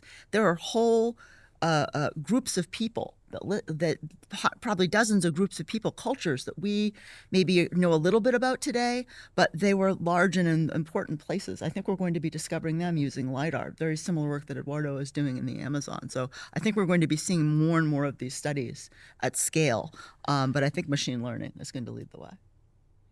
I agree with Sarah. If I were to pick a place, which I think there's still something that we don't know much about, would be Central Africa.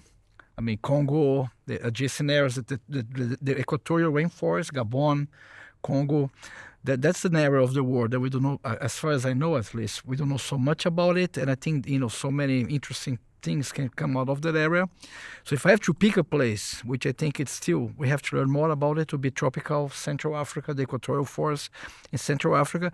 And I also agree with Sarah and Flint. I think archaeology, what's happening now maybe mirrors what happened when radiocarbon dating became available to archaeologists back in the late 50s and early 60s. It really changed our global knowledge of world prehistory. I think that the new tools that we have, scientific approaches like isotopic analysis, ancient DNA, or like LiDAR, all this fancy mapping is really broadening our perspective about the past. There's a lot of new data around. I don't think archaeology has been as interesting and as exciting as a discipline that it is today. And every archaeologist that I talk with agrees with me. I mean, it's really fun. There's so much that we're learning about the past that we didn't know about it. And I think so. But one of the consequences of that is that we need new synthesis, just bringing all that information together. Some old questions about the European prehistory, in the European languages, expansions, the Neolithic people coming out of Turkey, Anatolia, moving towards Europe. These debates go back to sometimes around 100 years, and now we're having finally some of the answers to this. So, but I mean, in my case, how do I learn about this? People doing regional synthesis about these questions, writing for for someone who's an expert in that particular field of knowledge. So I think, I agree that we need more synthesis, but I think, again, Central Africa, if there's a place in the world, what I would say, this would be really exciting to, like along the Congo Basin, that would be really, I think there's so much interesting stuff going on there that we don't know much about it. That would be really fascinating to know more about this place. Well said. My turn? Sure. Yep. I'm very excited about remote sensing technologies, various ones.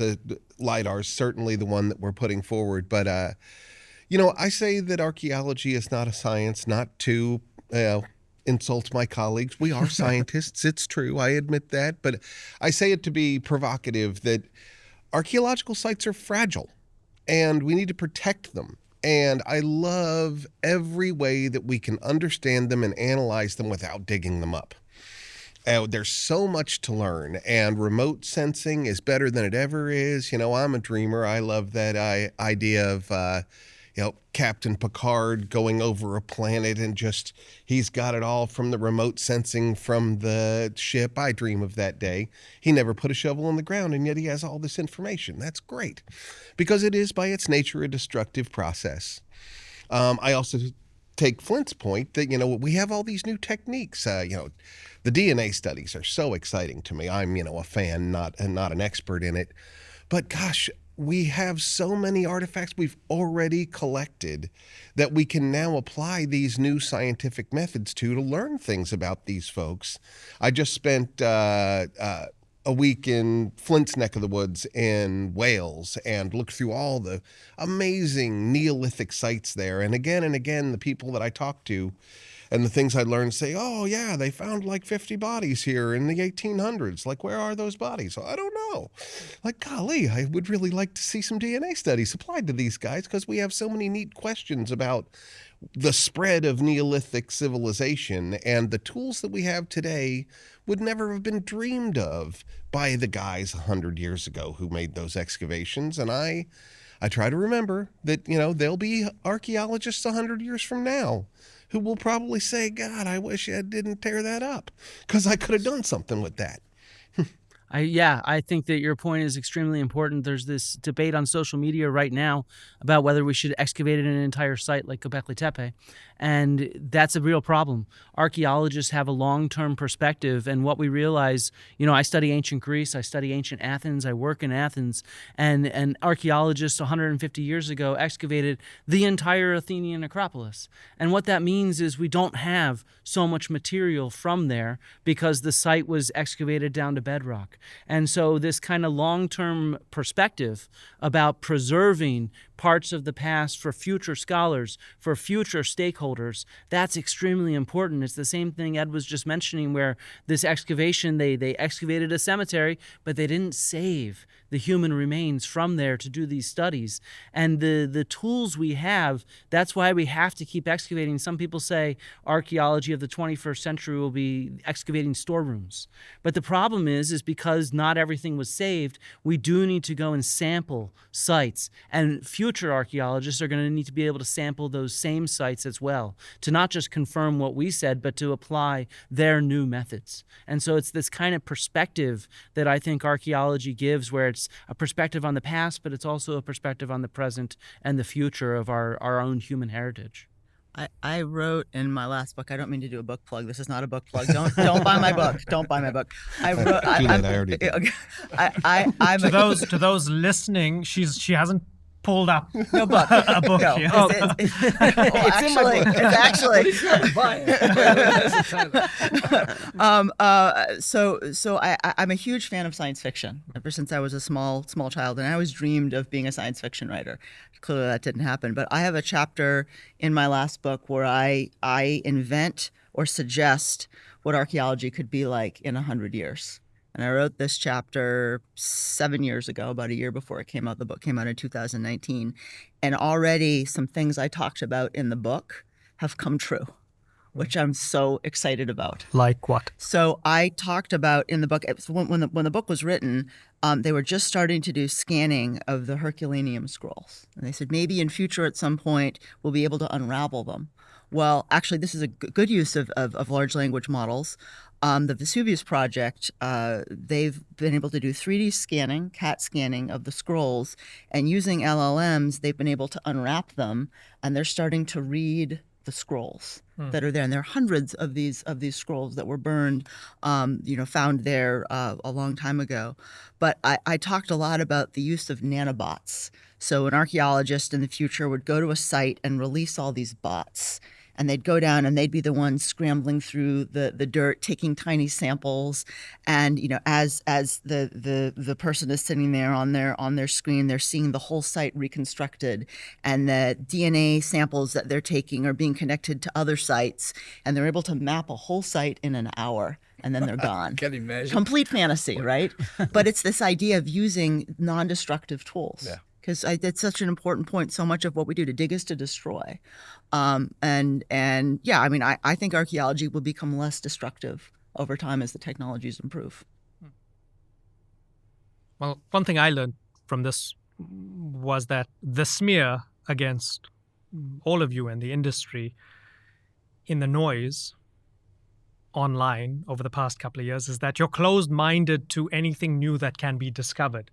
What we've discussed over the past half an hour or so is all this almost giddy excitement from all of you, like teenagers, about what's still left to explore, which is fascinating. It's the complete inversion, the complete antithesis of this idea of you guys being hard-headed, saying, no, the timeline's settled, everything's sorted, there's nothing more to learn, shut up and go back to your hole, right? And it's been a privilege to sort of learn from all of you. Wait. Can I change my answer about the time machine? Sure, go for it. I'd like to go back 12,000 years ago and prove that Atlantis existed. I think that if I have a plane like Eduardo could have, I could fly over everywhere. And if I could prove Atlantis existed, my book that I'm writing right now would sell much better. Didn't Indiana Jones already do that? You've got the hat. So I got the hat. That's true. Oh, man, this has been wonderful. I think we could continue for another hour or so, but I'm free. you guys have a lot of work still to do, tens of thousands of sites to excavate, and I'm fascinated by your work, and I'm looking forward to following your careers and seeing the work that you unearth over the coming years. Thank you so much. It's been a privilege and an honor to talk to all of you and an education to learn from all of you. Ed Barnhart, Sarah Parcak, Eduardo Neves, and Flint Dibble, thank you very much for joining us on the Doha Debates podcast. Thank you. Yeah. If you enjoyed this conversation and want to see more, subscribe to the Doha Debates YouTube channel so you don't miss out on any future episodes.